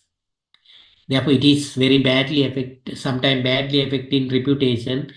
These people are getting more markets, more demand, and selling shoddy product. That means marketing promotes poor quality products. And now I'm moving to advertisement part. This advertisement also another important things because a lot of unethical things are happening via advertisement and promotional campaign. Therefore, when I discuss ethical marketing, I have to pay my attentions toward advertisement as well as promotional campaign, because promotional now people are doing using different type of methods. The mainly and TV advertisement and the social media are now becoming popular tool to promote their product. But think about social media advertisement. People trust towards social media advertisement is very low. Even most of social media Facebook advertisements is not having information regarding the provider. Different products they are promoting and they are selling, but when you buy it, then you feel nothing. They emphasize something with attractive pictures and attractive benefits and creating awareness. But when you order it and buy it, when product is coming to you, it is totally useless. It is totally even not workable, because when the person is bringing it, you have to pay money and buy it, and when you open it, sometimes you can't return it. That means people are using this social media promotional campaign to sell the shoddy product. Therefore, people trust towards social media is now very low, and the people are not now. If things are happening like this way, actually, demand for social media and digital advertisement will be questionable, because a lot of unethical things are happening via social media and digital advertisement mode. And basically, unethical marketers can promote their product at low cost using digital and social media. Therefore, these unethical people are selling shoddy product via social media advertisement. Therefore, trust of that is low. People are not believing. Even ethical people also later cannot use that to promote their product, because a lot of unethical people are using that, damaging the reputation of social media advertisement. Even you can do the research how unethical advertisement is of the social media is damaging the trust of the people. It is kind of a good applied research you can do, because by getting some kind of example and unethical advertisements and showing them to people and even having some example experience, you can do the applied research how the unethical advertisements of the digital social media is damaging the trust of the people. Even later, advertisement is coming from the reputed company with the reputed brands, even cannot promote people, because in nature, in general, people are not trusting the social media advertisements, because some unethical people have damage. Even you can apply research, you can test what are the attributes of these kind of unethical social media advertisements, what are the information they provide, how they are connecting people. Then you can write article also mentioning that, and educate people. When you evaluate social media advertisement, you have to concern these kind of things, otherwise it will be fake and promoting shoddy product. Likewise, even you see this social media advertisement now. Even today I got a message from Sampath Bank, don't use your credit card or debit card informations to do the transaction via social media or digital marketing. Even now they are openly sending this kind of message. Then today morning I got this message due to this Sampath card. due to this unethical nature of the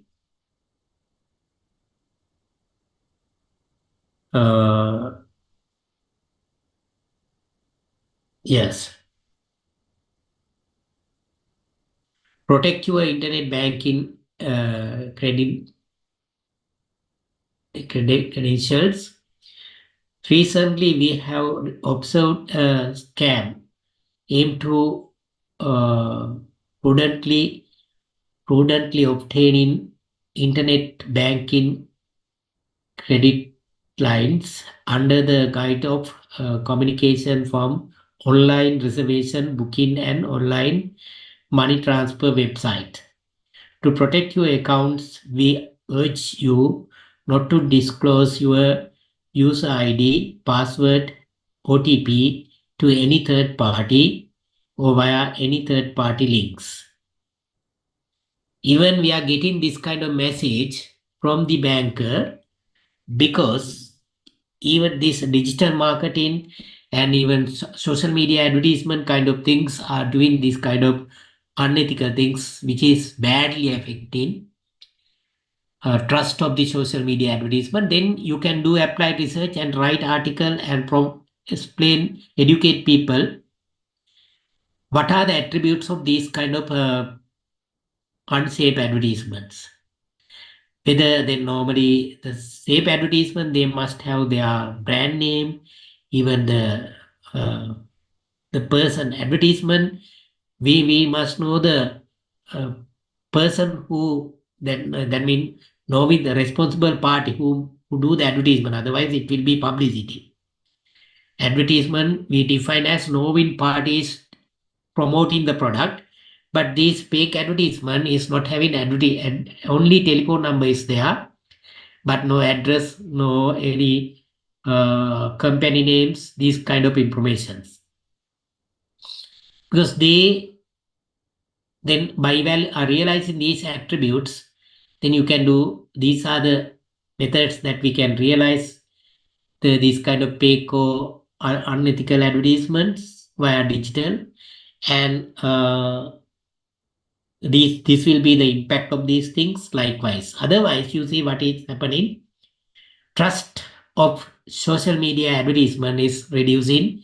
It is actually badly affecting even honest, ethical people because we can use this social media advertisement, social media promotions at low cost to educate our target market properly. If you target especially young generation, the most effective mode is Gen Z.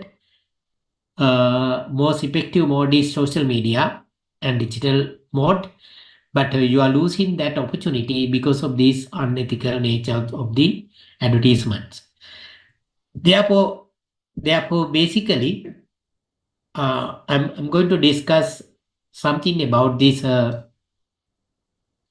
advertisement and promotional part, especially how do we convert it into ethical manner.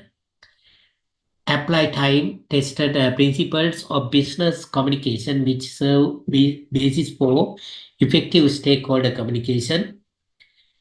Then especially ethical advertisement is adapt to your audience, clarify your purpose, stay your message clearly, stay on topics, be complete with accurate, establish goodwill, communicate with credibility.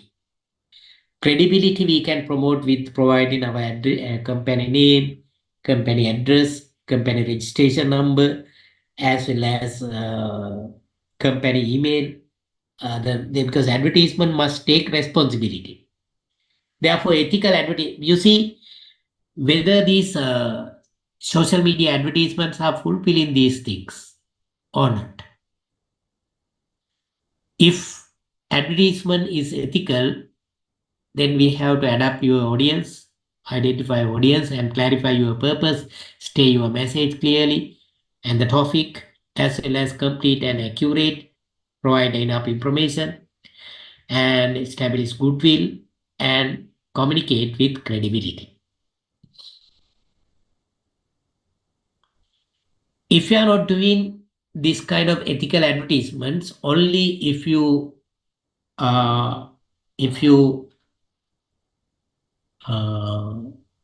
promise something without having proper assessment, that is called greenwashing. Greenwashing is the main unethical issue of the advertisements. Greenwash. We have to avoid greenwash because greenwash is giving claims or promises without having actual performance. Actually, in this greenwash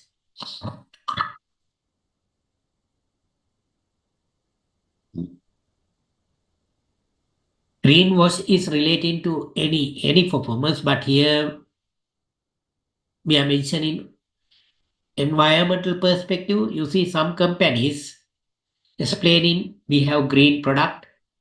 Now you know what are the attributes of green product. Last week we have explained. We have green product as well as green performance, but actually that product or organization is not having real go green. As I mentioned, Keel Super is doing that without having real green performance. They try to promote go green concept. When people are criticizing it, they have mentioned we are using this only to emphasize freshness of our ingredients. We can't use that. You can go green concept for that because go green meaning is totally different.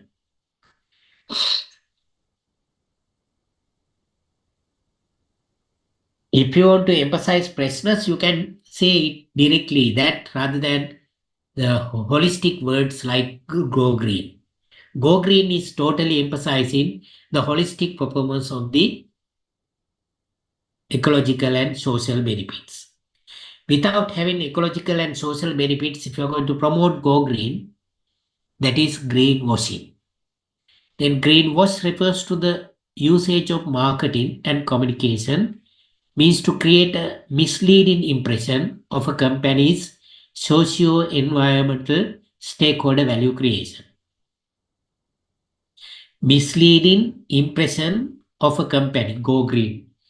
Changing company color into light green, changing the logo just like leaves, and internally decorating walls using green mat, but it is plastic. And the advertisement and the website also color is changing as green. Likewise, even Keels, even Sri Lanka Insurance, these kind of companies now changing their logos, colors, everything, emphasizing go green concept because people now concerning environmental matters and prioritizing green performance, socio-environmental values. In order to take advantage of these trends, if company is giving promises without having real performance, that is greenwash.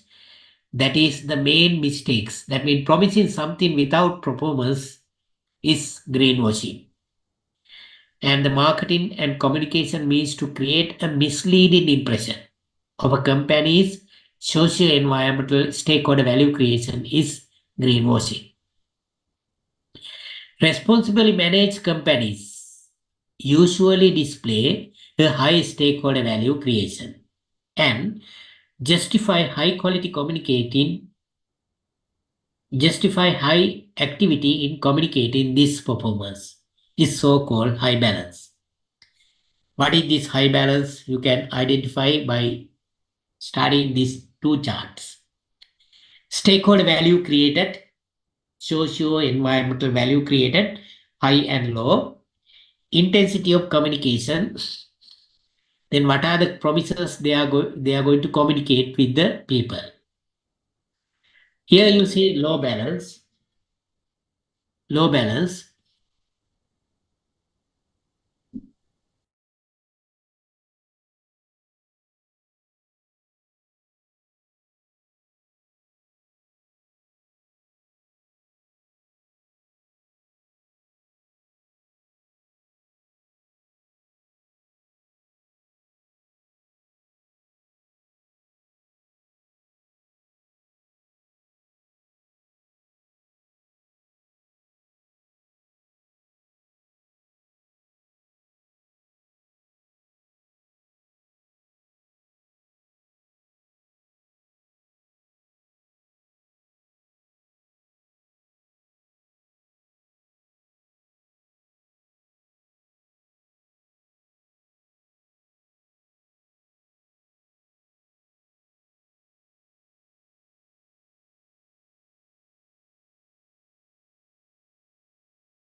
Then the low balance is the company is not creating any socio-environmental values. Even the advertisement and promotional campaign also not emphasizing anything. In that case, they are not cheating. They don't have, even they are not saying anything. And the other one is greenwash. Greenwash, they are promising high claims or promises with their advertisement, but actual value creation is very low. That is greenwash. Without having actual value creation, they using advertisement, they are telling lies. That is greenwash. And the shy mean, just like our university, our faculty, we have solar renewable energy system, and we have water recycling systems. We are maintaining replanting project. Even we are participating a lot of here and there replanting project. We do a lot of social works. Even we are arranging student supportive systems. You see yesterday, even career fair also another example for that. How we are helping students by finding places and so and so. Even sometimes students, personally, some lecturers helping students and concerning their issues and so and so. Likewise, we have stakeholder value creation very high. Even social service, environmental service, educating people, lot of services, even in renewable energy, recycling water, all are here. But no one know it. That means our promotional part is very low. If this career fair organized by another private university, what they do? They invite one media or number of medias. Even they do live telecast, how they are doing that, and they promote their value, what they create using media effectively. But our one, we organize nicely, and students are getting benefits, but there's no any message in the media. That means we don't care anything about promoting our faculty. That is bad things actually. That is the situation, shy situation. Then the high balance mean what you should do, you have to do these things and promote it. That is the things. You have to create value and educate people using appropriate marketing campaign. That's what we are expecting from sustainable marketing and ethical marketing. Shy is not sustainable. It is good but not sustainable because company is not getting any kind of reputation value, image value, goodwill value. They are very important for the companies. Otherwise, the shoddy people or low quality people with the greenwash getting advantage. Then you see the other side of this chart, greenwash noise, low balance is indicated as greenwash noise. Weak performance is even worsened by unclear communication. Then the mispursued greenwash, excellent performance, underachieving due to weak communication quality. Then unsustained greenwash, weak performance while effectively communicating misleading message. But we need high balance, successful responsibility communication that is vital for sustainable marketing. Truthful message of excellent stakeholder performance are understood faithfully, falselessly. Then that is what we are expecting from marketing communication, even ethical advertisements.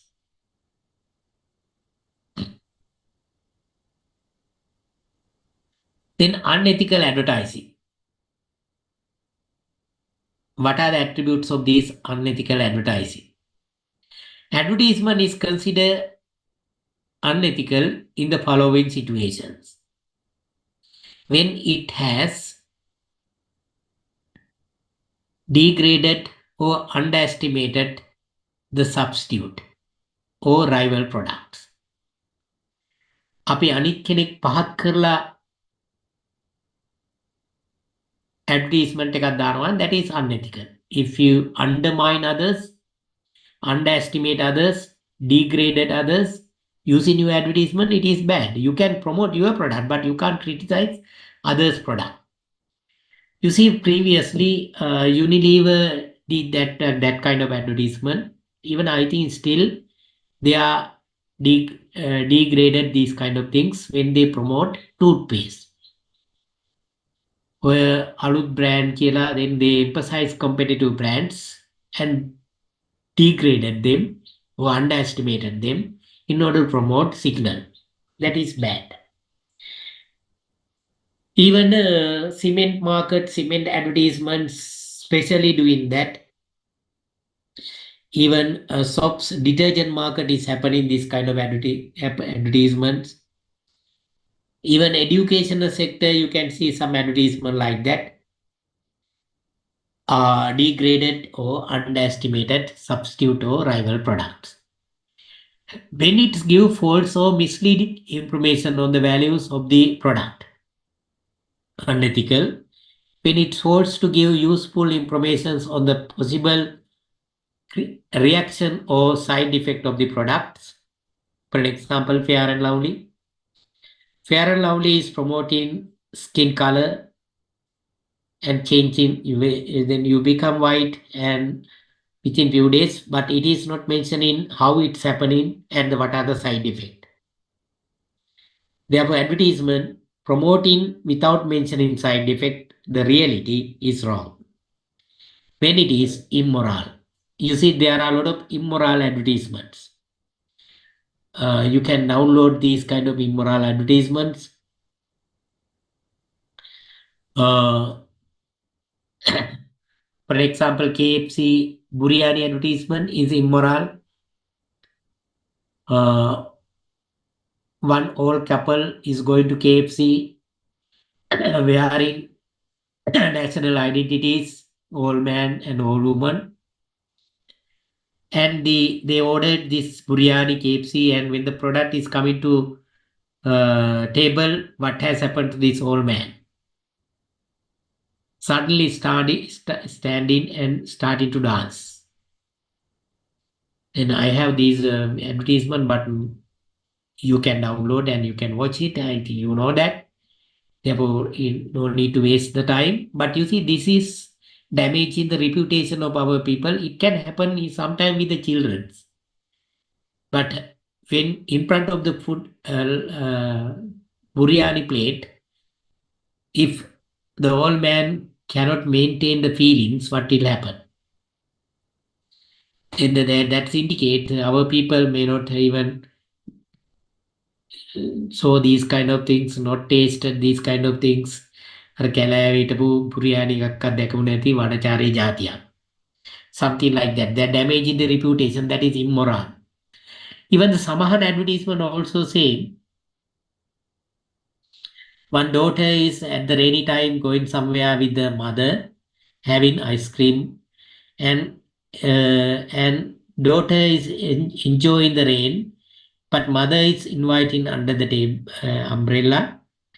But while making jokes, having same behavior, consuming ice cream, she is enjoying the rain without listening mother. And finally, the mother is emphasizing because of Samahan, I'm protected. That is not the way we are respecting our parents. That is not our culture. We are basically listening what mothers are saying, respecting our mothers, but this advertisement is not respecting that. Maintaining our cultural values. Then it is immoral. And even you see some Maliban advertisement, one Kapu Mahathir is going to somewhere with one person, young boy, to see the girls. Then in that case, the Akka is giving, elder sister is giving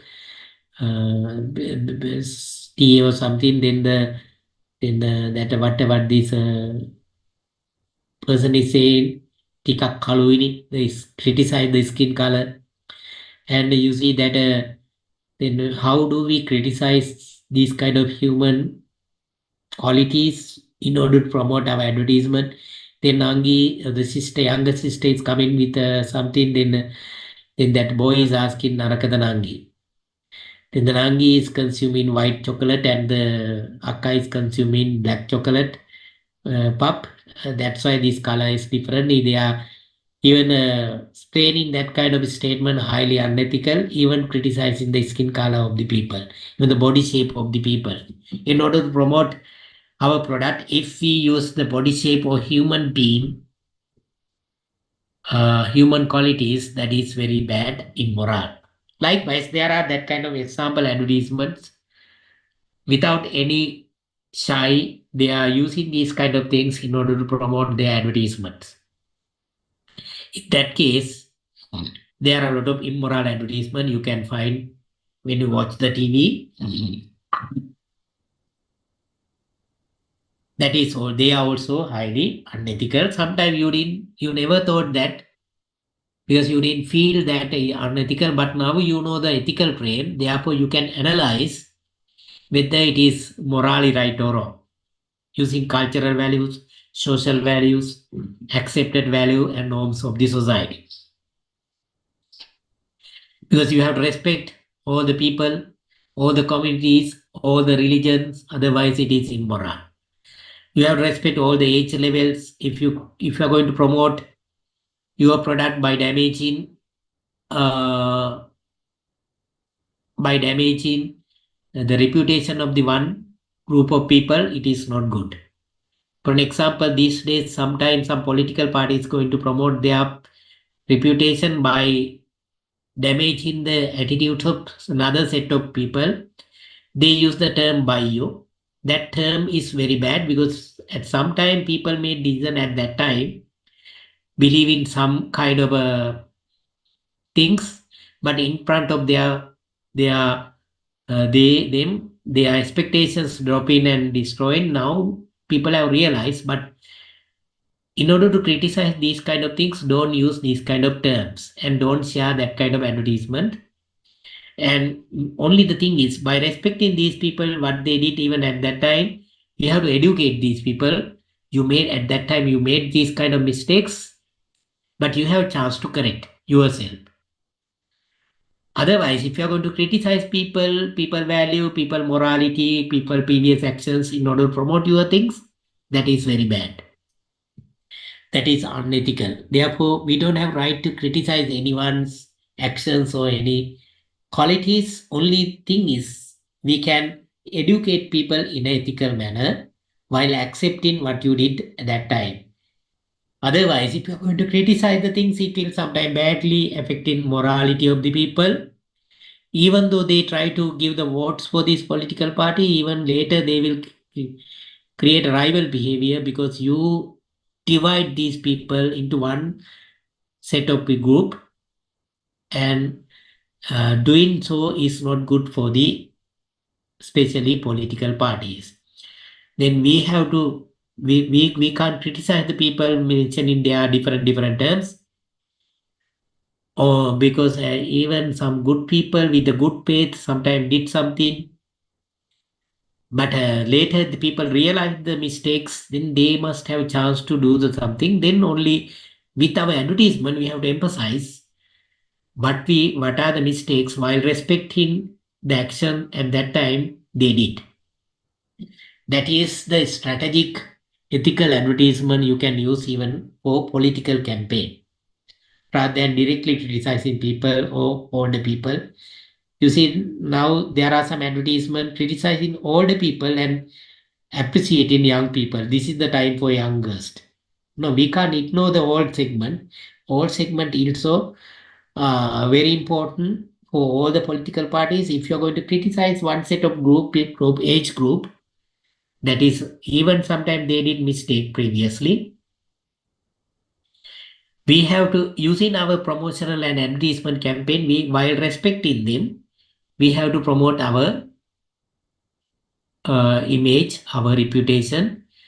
But while criticizing what they did and destroying their reputation and mentality, if you are going to promote, target another group, as a political party, it is not good. Therefore, that is kind of unethical. Therefore, unethical advertisements, immoral in different perspective. This morality you can analyze by using different angles.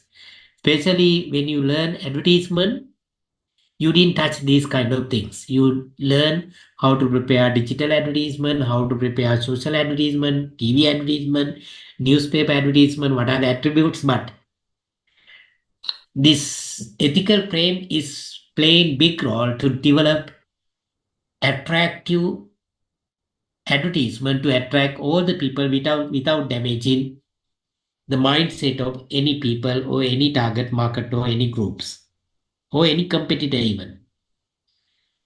Then why we need ethics in especially what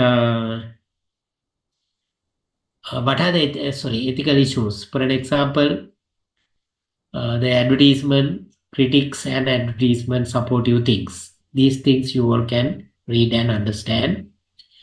And with advertisement and promotions, these kind of things are happening. That is called cultural pollution. As I mentioned, we have right to live in comfortable environment. But if companies' advertisement and promotional campaign is making this kind of colorful night, is missing people to enjoy the night dark nature. That is called cultural pollution. What advertisement is doing and damaging the fundamental consumer rights. And ethical debates you all can read and destroy freedom of choice and gives consumer more choice information and destroy democracy of the media, because you see media people getting a lot of income from advertisement, therefore media people taking decision but sometimes by considering these large firms organization requirement freedom of speech ads.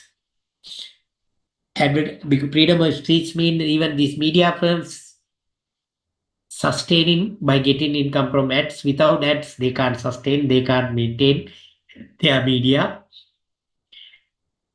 Even advertisements damaging social value, as I mentioned, immoral with the immoral advertisement, and simply reflect the real world scenario.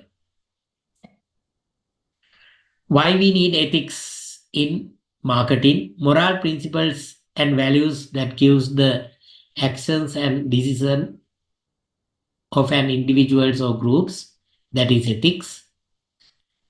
And not all issues can be regulated, therefore we need ethics. Marketing or promotion actions may be legal but not ethical. You see, there are a lot of advertisement not branded because they are not unethical, illegal. But when we analyze these advertisements using ethical frames, it is unethical. Marketers must decide the appropriateness of their actions, especially concerning ethical ground, in order to develop, because ethics is too broad and proactive. Therefore, we can develop better reputation, image, and goodwill of the company and trust among stakeholders if you can do your promotional campaign or advertisement campaign with the ethical frame. And the deceptive advertisements, mistrust of advertising, abuse involved in sale promotion, such as context these kind of sales abuse, unethical deceptive practices, mail order, telemarketing, other forms of direct marketing. These deceptive practices are happening already. I have discussed, and even internet scam. Then I read the message what I got from the Sampat Bank today, that internet scam and abuses are happening with this kind of internet advertisement and promotions campaign. These are some examples for unethical advertisement. Objectionable product you can't promote, that is unethical. Then the sexual appearance of the ad is also not, even shock ads. For example, In order to promote Coca-Cola mega bottle, they use this kind of body comparing with body. That is, shock ads especially emphasizing the human attributes or human character that is unethical. Even ads targeting children is also not good. Because children's lack of knowledge and skills evaluate advertising claims. Even children cannot differentiate advertisement and cartoon or other things. And the marketing campaigns could only be launched if they pass the ethics code. Then how do we evaluate advertisements under ethical frame? We can use ethic codes or ethic checks. Then they coordinate with the ethics. E mean effect. Does the decision harm anyone? Before evaluating your advertisement and promotional campaign, as a marketing manager or advertising manager, you have to evaluate it. Does the decision or advertisement harm anyone? Any social group, any age group, any political group, or anyone? If not, okay, otherwise it is unethical. Because you can't harm to any group, any person, any people, psychologically or physiologically. Second one is transparency. Does the company mind if the decision is disclosed publicly? Whether this information can share with publicly or not. That transparency is very important. Then the harmony with the regulations. Does the decision confirm situation and self-regulations? That means whether this advertisement claims and everything align with the legal requirement as well as self-regulations of the company and even society. Then the interest is the decision in the long-term interest of this firm, whether this what they are going to promote is suitable for the firms. For example, Melbourne long-term interest is Yagune Nidirieta. If when they are promoting their product with advertisement and other promotional campaign, the top people or marketing manager should evaluate whether this claim is aligning with this kind of long-term interest or not. Then the consumers consider the decision as fair and sovereignty? Is consumers' purchasing sovereignty respected? These are the ethics codes. When you evaluate your promotional decisions, including advertisement decisions, you have to check before making your advertisement or promoting it. You have to check that one with these ethics codes. And basic principles of the ethical advertisements, and already at the beginning also I have mentioned. An ethical advertisement must be decent. Ethical advertisement must be honest. Ethical advertisements, even promotional and all other promotional activities, must align with social responsibility of the company. Even promote truthful presentation, not greenwash. Then the don't comparison, safety and health, and avoid evidence of harms and environmental behavior. Protecting environment, minimize environmental harmful impact. Especially our advertisement and promotional campaign, when we develop, we must have these principles. These are the principles of your advertisement campaign. Actually, this multinational corporation part, I'm not touching here. I think I did not deliver that one with your PowerPoint presentation.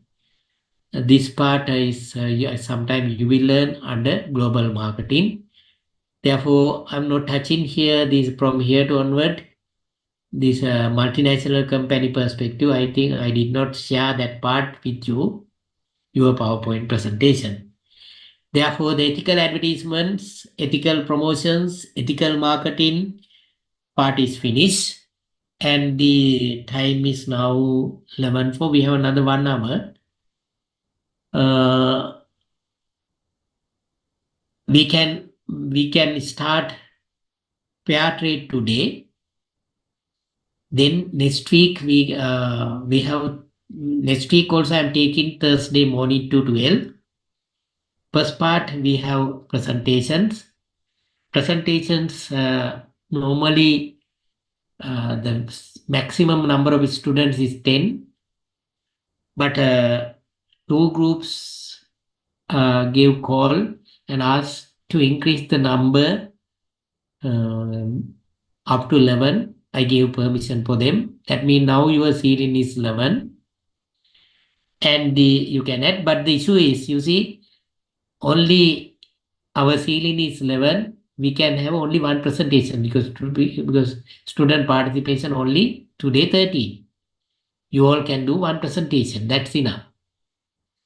But without participating the sessions, how do you do these kind of things? You see, last time I did strategic management, student participation, even for that also was nil. Some cases, even your contribution, your presentation also, I strongly advise you to not to do these kind of things. But later only few students who participate properly and did something correctly and got A pass, and others student who participate and things just complete, even B pass or complete.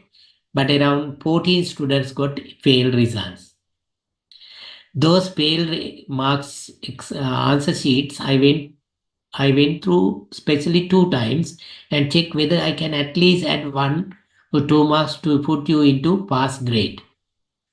All the fail cases I checked 2 times, but even most of cases, even what I gave that question also, student did not write correct answer. Even that strategic management, I know these poor results. That's why I gave one question and even answer also to you.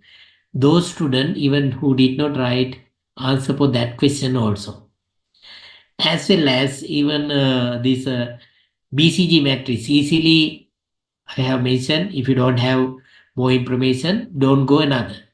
And if you have portfolio information, use BCG. But most of fail cases, they evaluate that portfolio using SWOT analysis. Totally wrong, 0 marks. And some students use BCGE matrix, can't implement that, 0 marks. At least and some students did not realize at least 1. If you locate at least 1 in the BCG, you have 4 marks. And if you locate all 4 into correct 4 places, 16 marks. And the most of students put only 2 in the correct places. That means 2 is missing. Locations, that means 8 marks plus another 2 for the portfolio analysis. But if you write the 4 wrote 4 in 4 appropriate places and explain this is balanced portfolio with some justifications, only then you can have 20 maximum. Because the question is having 2 parts: locate SBUs and decide whether the Apple is having balanced portfolio or not. Even when we ask that question whether the company is having balanced portfolio or not, then you can identify this question is relating to BCG matrix. But some students, without participating class, then they did a SWOT analysis. Even some people did not answer for that. That is the easiest one. In your answer script question, easily you can score your marks. One I gave easiest question, but some student. But in the marketing class, one student had a very good class, but around 10, around 7, 10 students had a good marks, and the average marks. But the normal distribution curve, you have failed results also. But this class also, today I gave some directions, even extra direction for your presentation also. but student participation only 13 now. Then how do you complete your, how do you write your answers for the final paper without participating discussion? That is the big question. Then when you have failed results, then what you are saying, you are crying and giving call, and without performing your parts, how do you blame in that to us? If you do your part, then you can write answers. Then we will evaluate even poor cases. We will read a lot of times and spend time to read again and again because we don't like to give failed results for you. We are trying to give maximum marks for you and put you into good place to complete your program in the given time. But thing is, students are not, then you are not participating. But my class, I know next week we have presentation, around participation would be around 60. That means at least one third also not participate into the class. Even not only this subject, I got information from all other lecturers, even all other department also. Using Zoom mode, students are not participating. Even Kajendra sir also told me students are not participating. Only 10 students are participating to the session. Then, but the paper is given and sometimes students are getting fail results. Then, ignoring your part, you can't complete your subject. This is semester 7. If you have the semester 6, sometime you may have another chance to before complete your program to complete it. Then you can have your certificate with others. But this semester you don't have chance to repeat. That means you have to wait another 1 year to have your degree. If you have failed results in this semester, this is the serious scenario.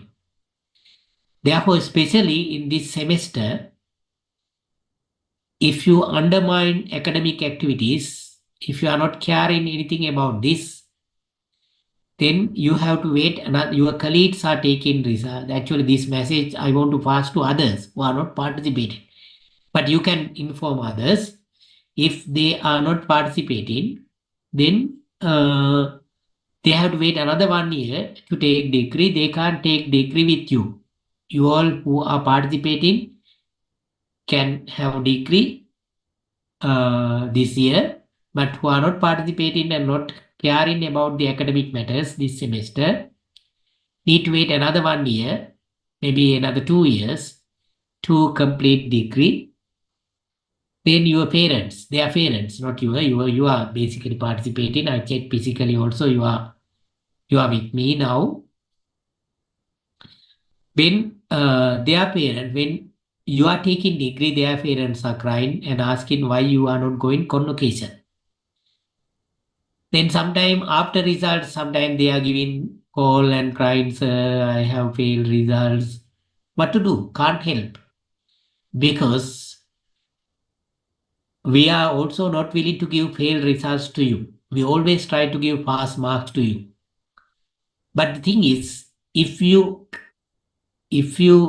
don't develop up to the certain level in related to subject requirement, how do we give pass marks to you? That is the issue. Then you can discuss the person who got the A pass and answers, and even you can compare what you wrote, the level. Those students who got A pass committed well, participate the lectures and read well and discuss with others, and because we all are in the same basket. I didn't give any additional things to them, but they have A pass. You have some of them have fail marks. Then even other subject also, those who have fail marks, I check some students, maybe 3-4 subjects fail.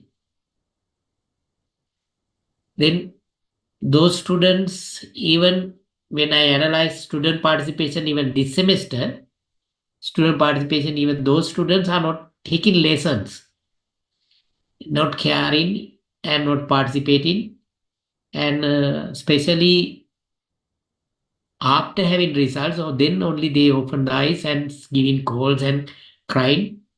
I don't like to react that kind of answers. I'm not responding.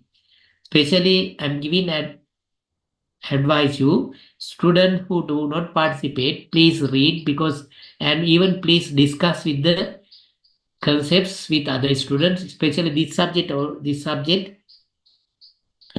But I discuss things are not sufficient. Examples in relating to sustainable issues, what I have shared with you, even advertisement and all of those kind of things also.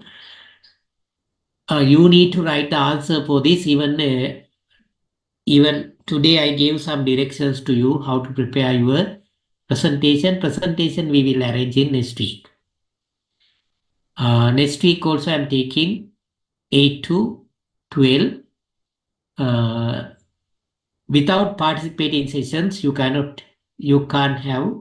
If it is physical class, you must physically participate. If it is online class, all the students before presentation, I will check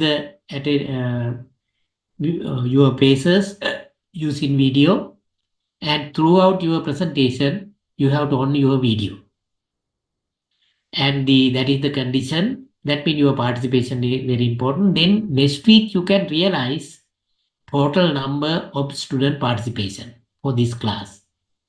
I like this 14, 13 number, the amount. If only I have only 13 students selecting this subject. But if more than this is selecting mean, student even last time also the participation less than 20. Today participation is less than 15, that means only 13.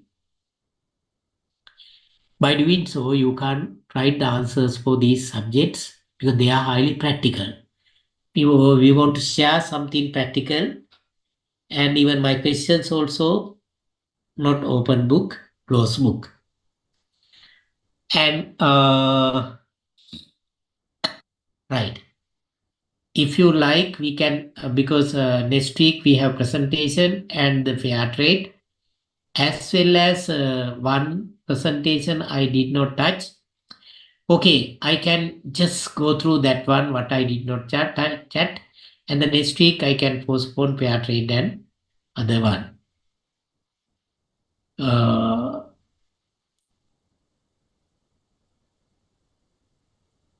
Within 1 hour, I'm going to discuss it. Actually, we can't complete this responsible management part within 1 hour, but quickly I will touch in order to facilitate you to learn this subject.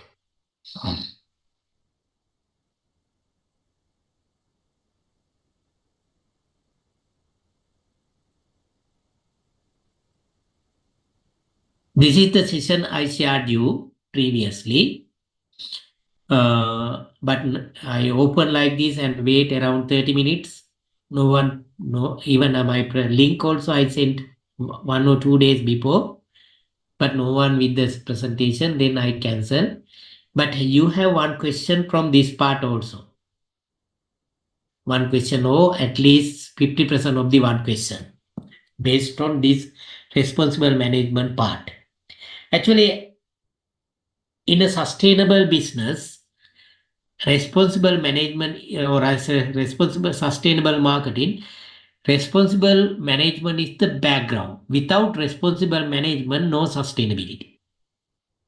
This is the background for even sustainability, and the responsible management is having basically 3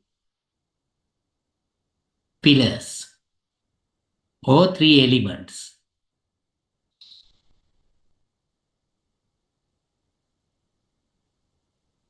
Here we can locate responsible management. And the responsible management is concerning ethics, already we discussed. Sustainability, that is sustainable marketing, and the responsibility. toward stakeholders. Responsibility toward stakeholders, ethics mean good morality, sustainability mean generations right, forever, for all. That means responsible management must integrate ethical practices concerning stakeholder responsibilities in a sustainable manner. That means concerning generations right, for all, forever. Therefore, this responsible management is fundamental part of the sustainable marketing. Therefore, you must have sound knowledge regarding this responsible management.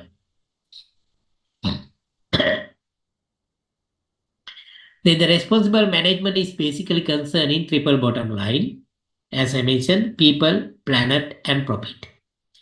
And the people mean social, planet mean environmental, profit mean economic. It is concerning economic, environmental, and social triple bottom lines.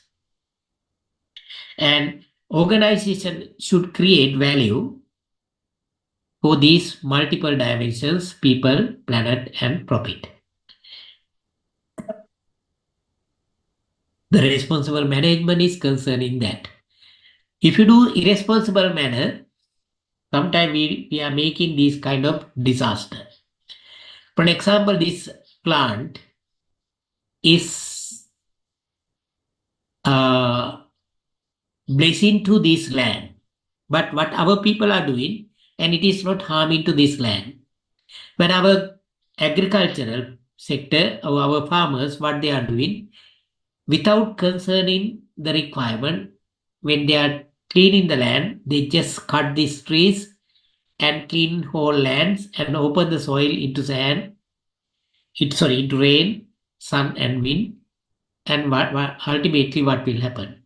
Therefore, irresponsible people are doing these kind of things, damaging the nature, as well as doing a lot of socially harmful things while misusing resources, affecting economic conditions. You see, now we bankrupt, affecting environment. Think about disasters and the global warming, temperature, even social issues like HIV/AIDS, poverty, kind of things. And responsible management is concerned in sustainability, responsibility, and ethics. Sustainability, triple bottom line, responsibility, stakeholder, and ethics, moral dilemma.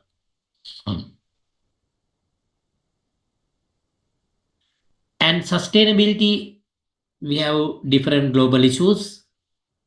I already discussed. Even responsibility, stakeholder responsibility also, you can read this. And the ethics, why we need a fair and correct actions also. We can identify by concerning a lot of global issues like human rights issues, income inequality, corporate governance issues, fair competition, corruptions, even marketing ethics, accounting ethics, kind of things. And the responsible management is a management that embraces sustainability, triple bottom line, responsibility, stakeholder value, and ethics. That's why even sustainable marketing also touching responsible management. If you are not doing your marketing in a responsible manner, you can't have any sustainable performance. Therefore, responsible management may synonymously be called prime management. That is the prime management, as it refers to the superior management practices leading to performance that at the same time is socially, environmentally, and economically sustainable, optimizing stakeholder value and lead to ethical excellence.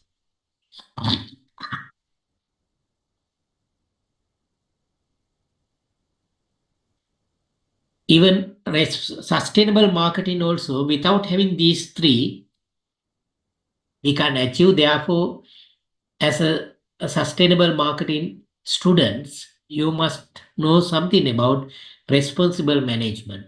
Actually, we have to manage our business in a responsible manner.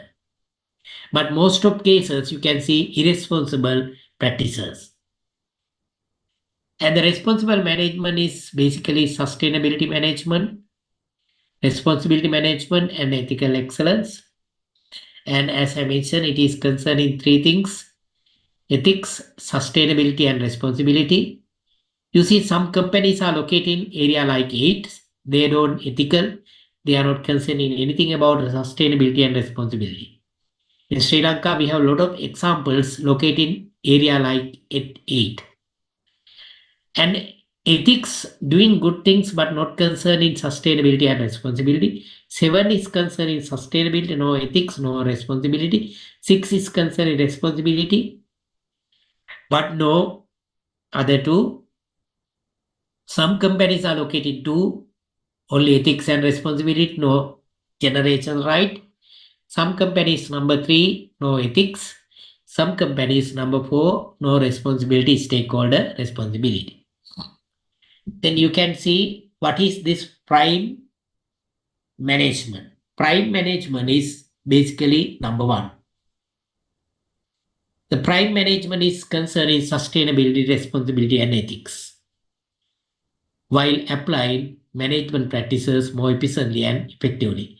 That is what responsible management. Then the number 3, 4, 2, 3, 4, advanced responsible, but not prime. For an example, number 2, responsible and ethics. You see, following the greatest happiness principle reflect the utilitarian ethics and stakeholder value. Number 3, responsible and sustainable. Stakeholder responsibility as means for the goal of sustainability as indicated by ISO 26000. Then immediately you can open your Google and check what is this ISO 26000.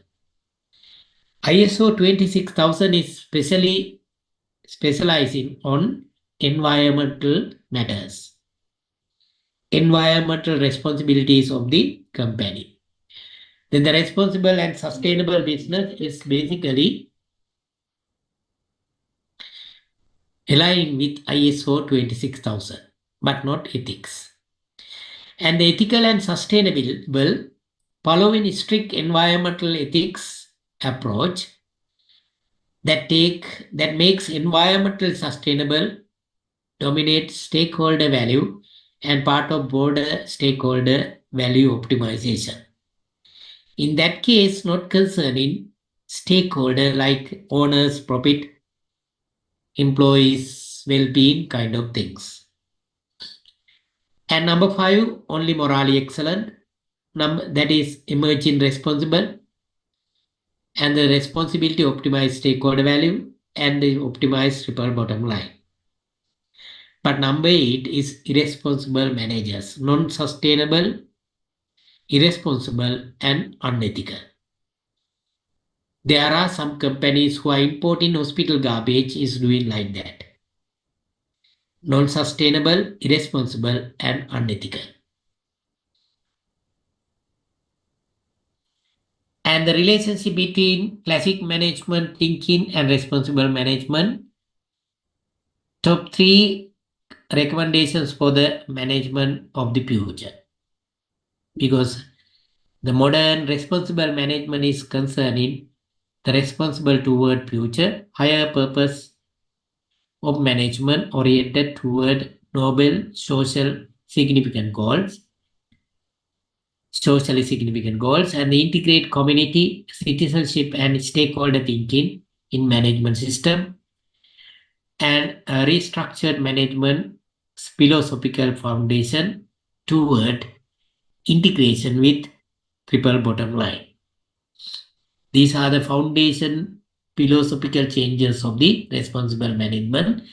Therefore, all planning, organizing, leading, controlling, management process must align with sustainability, responsibility, and ethics. That is the focus of the planning process.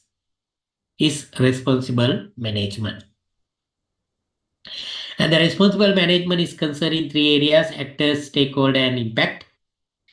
Already we have concern impact management, impact accounting, and impact management. Impact accounting is basically calculating the impact. Impact management is basically managing this impact concerning different parties involved and the stakeholders' influence. The responsible management is basically concerning integrating these three impact area with the impact accounting and impact management and the impact actors and the stakeholders. Then you can read these actors, you can read this impact and even stakeholders because they are not new, you all know them. Then why we need responsible management practices in order to sustainable your business, even marketing. The role of business in society, only businesses can create prosperity. You see, marketers are marketing definition also creating value. Healthy businesses need healthy community. If community is not healthy, they can't sell their product. But there is a growing awareness of major societal challenges. You see, our society is not now healthy. Therefore, business people also now having a lot of problem. Companies are increasingly pursued to be prospering at the expense of broader community. Some companies bypassing its externalized cost, making profit. Businesses are increasingly is seen as a major cause of social, environmental, and economic problems. Government and civil society often attempt to address, but not Sri Lanka, but other countries, these environmental problems. Despite growing corporate citizenship activities, even companies have legal requirement to address these things, but now the companies not concerning even legal compliant requirement also.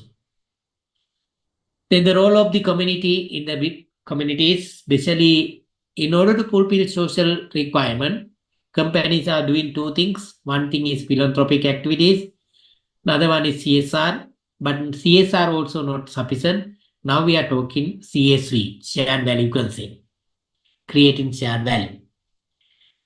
Philanthropical activities mean giving something to society, donation of to worthy social causes. CSR, a lot of companies are now doing CSR, social environmental activities. But as I mentioned, as I saw one person's video clip, that person is mentioning most of companies are not honestly making CSR, and they are making super profit, but no appropriate CSR practices.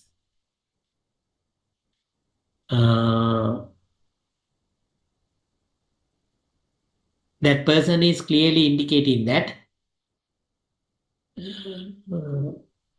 sometimes companies are using CSR as a slogan of their marketing campaign. Not honestly, they are doing CSR activities. Yes.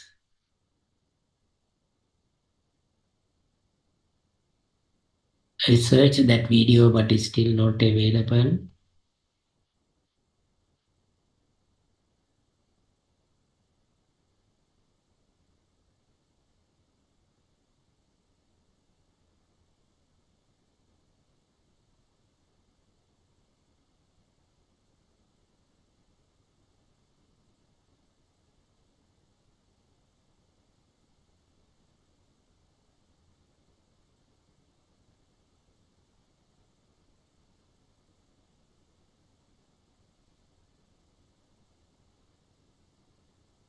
Yeah, that is not with me now.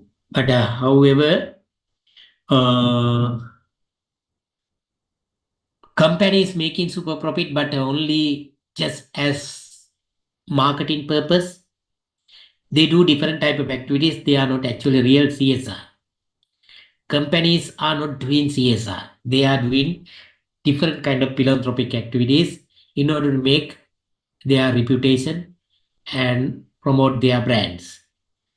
But you see, good corporate citizen and compliance with company standards, targeting sustainability, CSR, real CSR is targeting that. But CSR, as I mentioned, in order to address global issues, CSR also itself is not sufficient. We want to promote shared value concept, integrating social improvements into economic value creation. That means whole company must concern environmental value creation itself. Shared value, cooperation policies and practices that enhance competitiveness of the company while simultaneously advancing social and economic conditions of the communities in which it sells and operate. That means whole company is creating value rather than doing here and there CSR activities. Create economic value by creating societal value. That is what CSR. What is good for the community is good for the business. Concern with societal issues will be a defining characteristic of the post-crisis era. Incorporating societal issues into its strategy and operations is the trend and even is the next evolution of capitalism, shared value thinking. Because without converting your business into environmental friendly social value creation entity, you can't sustain in the new generation, new trends, new world. You can compare the difference between CSR and CSV. CSR doing goods, good citizenship, philanthropy, and sustainability. But CSV, economic and societal benefits relative to cost. CSR is optional.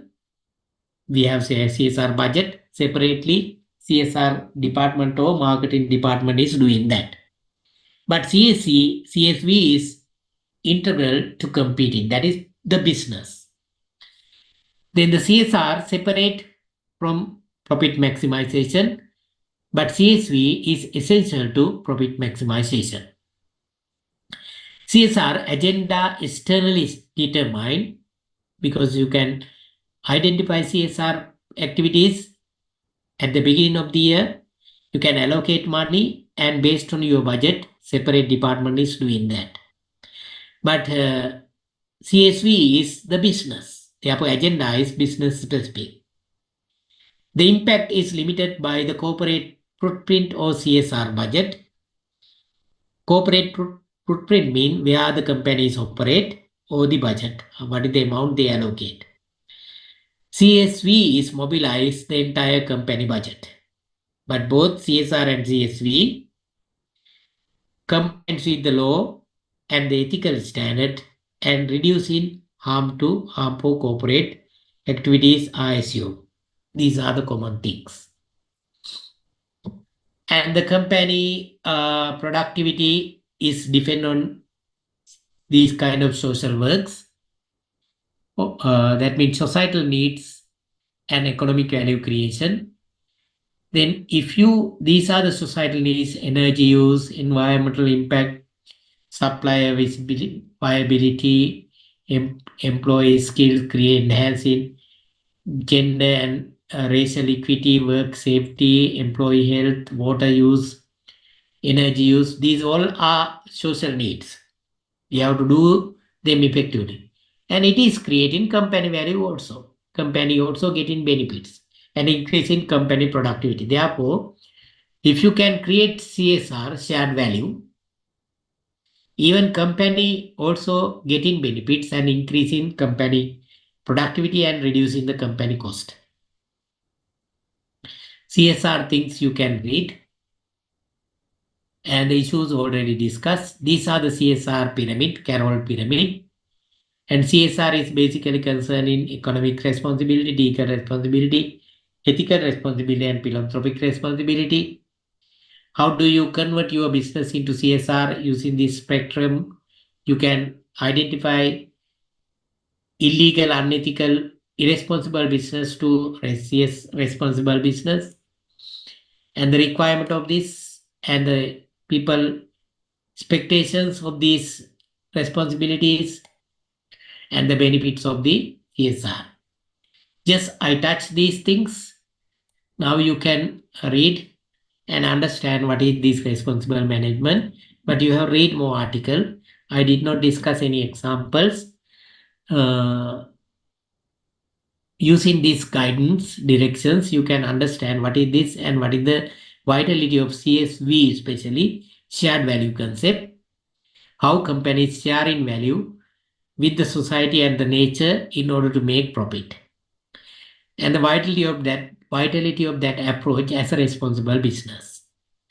These things you can understand, and even responsible business triple bottom line concept also you can touch and you can understand. Okay, these things, today's session I'm going to complete now, and the you have another session, I think 1 to evening with the Sarasa. Even that subject also I'm strongly urge you and ask you to participate, because this is your semester 7. If you cannot complete this semester, you have to wait another year. That means you can't go to convocation with your colleagues. Then it will directly affect in your career, your life, even your parents' expectations. Right. Before complete the session, if you have anything to ask regarding your assignment presentation, next week we will arrange that. You can ask now. Any questions? Any clarification, any information you need to finalize your assignment? If you have anything, you can ask. Now the ceiling, you can go up to 11 members. Even if there are any other students who are willing to participate the development of your assignment, you can incorporate it without even without concerning ceiling. But student who now coming to you when you complete your assignment and coming to you and ask put the name into your list, don't put their names. If someone wants to do this subject, and if someone is not having an assignment group, even those students can call me and ask alternative assignment. Therefore, I will give alternative. Therefore, you don't have responsibility to incorporate them if they don't participate. But if you still not develop it, and if they are willing to participate, even those students without concerning ceiling, you can ask. That means your ceiling even up to go up to 14 also, because we want to give chance to complete your assignment requirement.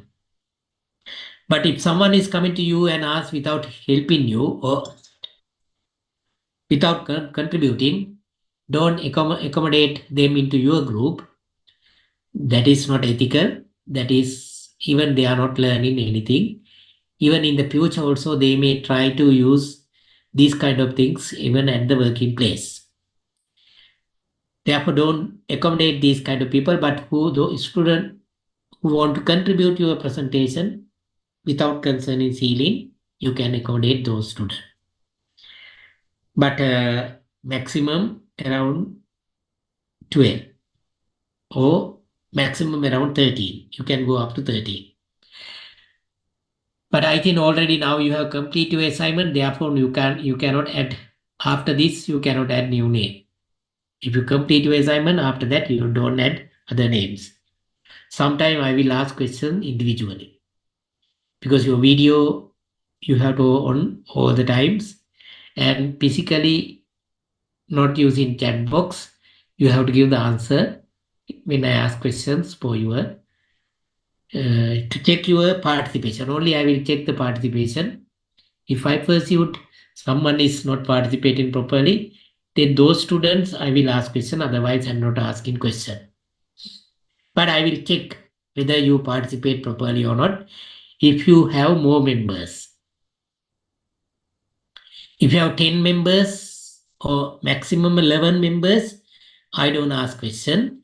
But if you have more than 11 for those groups, I will ask questions. That is the condition. Otherwise, no questions, only presentation. Right. Any other question, any other clarification if you need, you can ask now. Otherwise, I'm going to.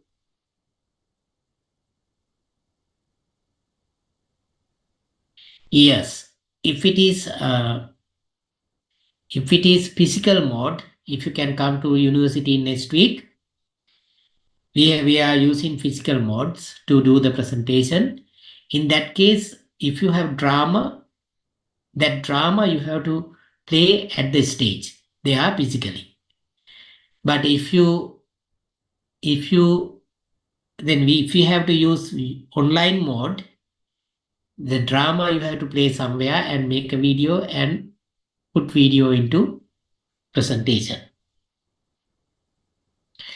Other documentary type of presentation or any kind of practical informations based on that, you have to do only video, either physically or online mode. Or even if you have physical mode, then if you have physical mode, basically you can use posters, even cartoon, any other things, physical mode. But online mode, cartoon you can use, but made by yourself, not downloaded things.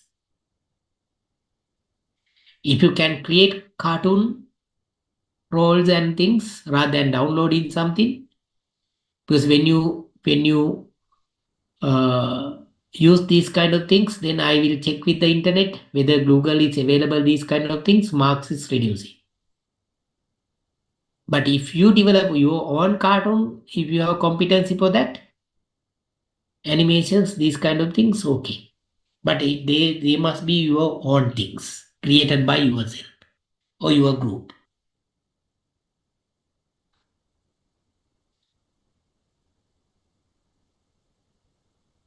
Right. Then I will allocate 30 minutes, but you don't want to take maximum. You can prepare your presentation just around in between 20 to 30 minutes.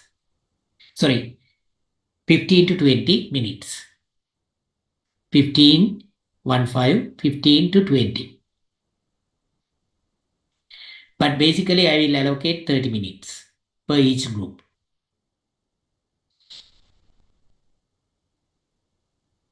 I think don't put a next Thursday additional lecture by one. If Saras sir is going to arrange additional one, you can ask around 3 to onward. Then you can keep morning 8 to around 3 for your presentation, and I have another session also to complete. We are trade and the even I need time to discuss something about your paper also. Therefore, morning until 3 p.m. sometime we need time if we have number of groups. But if you have only 1 or 2 groups, no problem. Even within 3 hours, we can complete next week session. Right. Any clarification, any issues, anything? Okay, I think if you don't have anything, therefore I'm going to end today's session. Have a pleasant week. Bye. Thank you for participating the session. Thank you, sir.